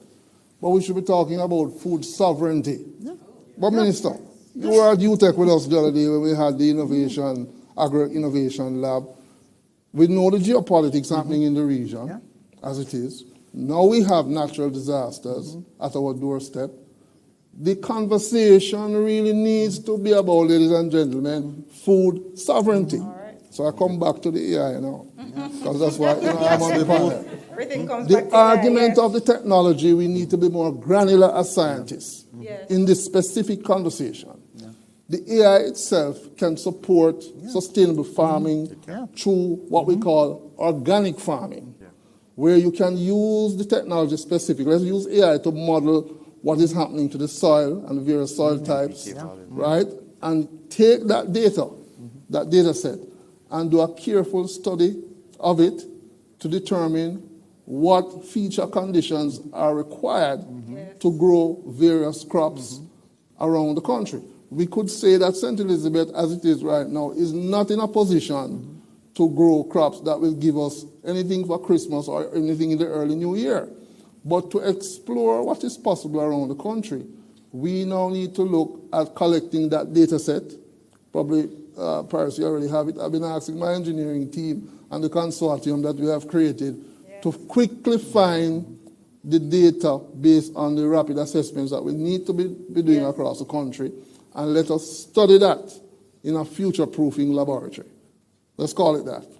and take the soil type. Everything comes down to the data, you know. Yes, that's So right. everything is coming back down to the data to inform our preventative measures that should be in place to support the guardrails. Yes, yes. To allow us in 1, 2, 3, 5 years' time to know that we can still survive any hurricane or natural disasters. Yes. Every time at UTEC we put on a disaster event, like an earthquake event, one usually comes afterwards. We were realizing that in the last year. Oh, boy, you remember yes. that, guys? Right? But notwithstanding now we're in a hurricane zone and we are having hurricanes and earthquakes and whatever else could come.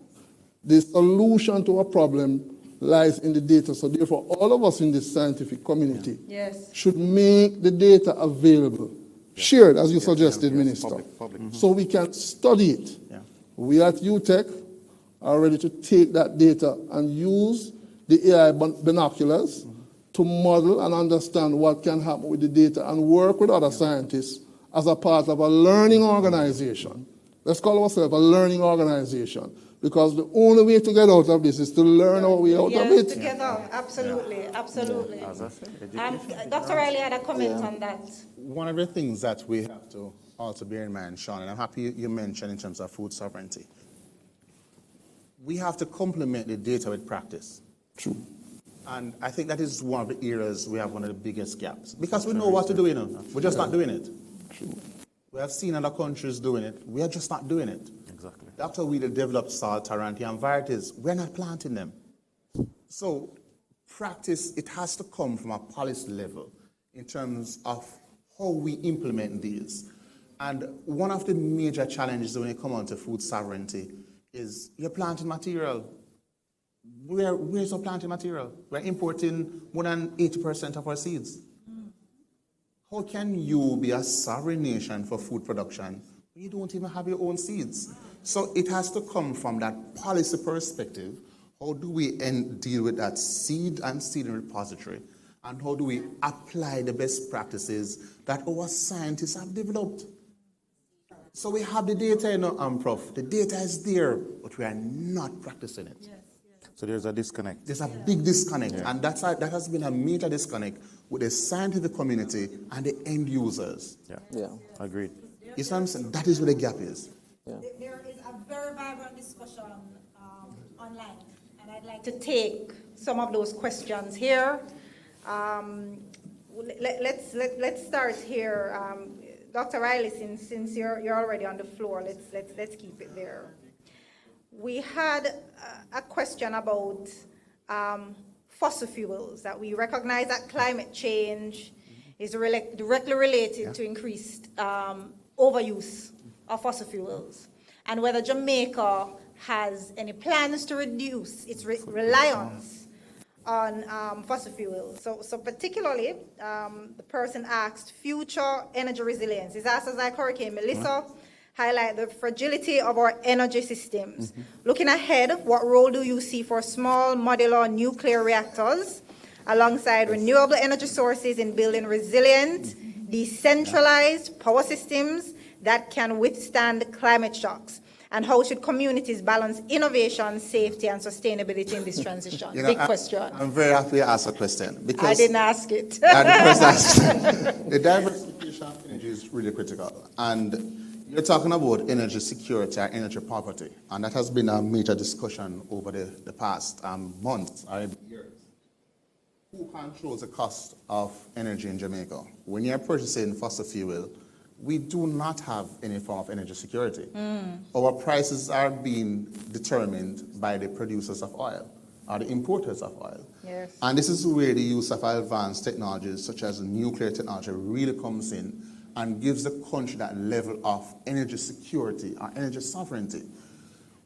I am very happy in terms of the discussions and the exploration that has been undertaken by the government of Jamaica in terms of using small modular reactors to generate energy. And based on the 30-year development plan for nuclear power in Jamaica, approved by Cabinet earlier this year in January, and that has been anchored by a team known as the Nuclear Energy Working Group, chaired by the International Center of Environmental and Nuclear Sciences. The HSRA is also a member of that team, the University of Technology, UWI, CMU, a number of experts in engineering and energy is a part of that team. What we're looking on is how do you ensure that at least a third of the energy is secured?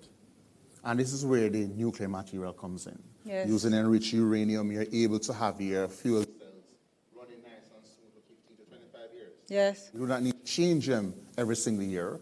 The fluctuations in the market don't impact on the cost of your power. And nuclear power is considered to be clean energy. Clean energy, and there has been a number of instruments advanced through France for nuclear power to be considered to be clean energy. So as a country, we are looking on the necessary adjustments and modifications to the existing laws to allow for the exploitation and use of nuclear power as another source of energy in Jamaica. We have expanded and gained quite a bit of traction in terms of using solar power. We have expanded wind power through Wigton. We're using hydroelectricity. So we have a very diverse energy mix in Jamaica. And one of the reasons why you are able to see so many companies still operating, even though we did not have, even though so many companies lost power from the grid. So we have to have what they call a blended energy mix. It can't be a single source. As a country, we have to look in terms of how do we diversify primarily from fossil fuel, moving it from Paris, we're at about 70-80% now of fossil fuel, down to about a third of our energy and demand. Maybe another third from renewables and another third from nuclear. So it's part of the discussion, and that team is exploring the necessary steps. We have started the exploration with International Atomic Energy Agency. We have received their guidances, and we are moving full steam ahead with the necessary sensitization, siting, all the environmental impact assessment, so as to ensure that the environment is protected. Excellent. The people are protected, and we at the HSRs are responsible to ensure that the environment, people, and property are protected from any form of energy. Yes, go ahead, Paris. And just one thing to add is also looking at the development of the SMR technologies themselves. Mm-hmm. They have to shake out their own bugs. We are not going to be somebody's test bed. Exactly.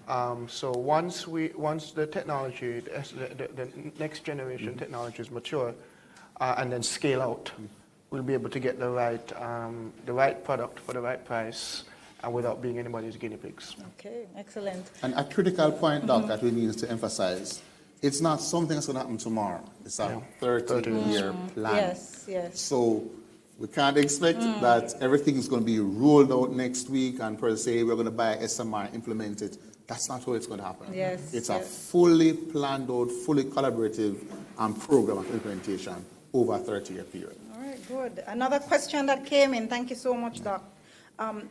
Rethinking waste management. Carlington, you mentioned that one of your beneficiaries when you were away was focusing on waste management. And someone said in the chat, Hurricane Melissa has exposed vulnerabilities in our current waste management systems. How do you think this disaster should push us to rethink waste management, whether through policy, enabling infrastructure, or community practices to build resilience against future climate-driven events?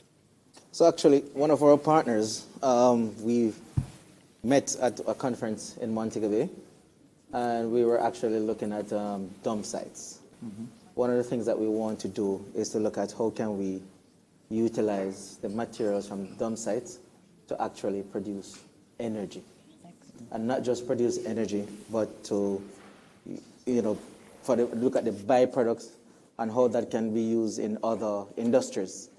So that's something that we're actually looking at right now. We're looking at having discussions. And this must, of course, the policies are important. Because without the right policies, we're not going to be able to execute a project like this or of this scale.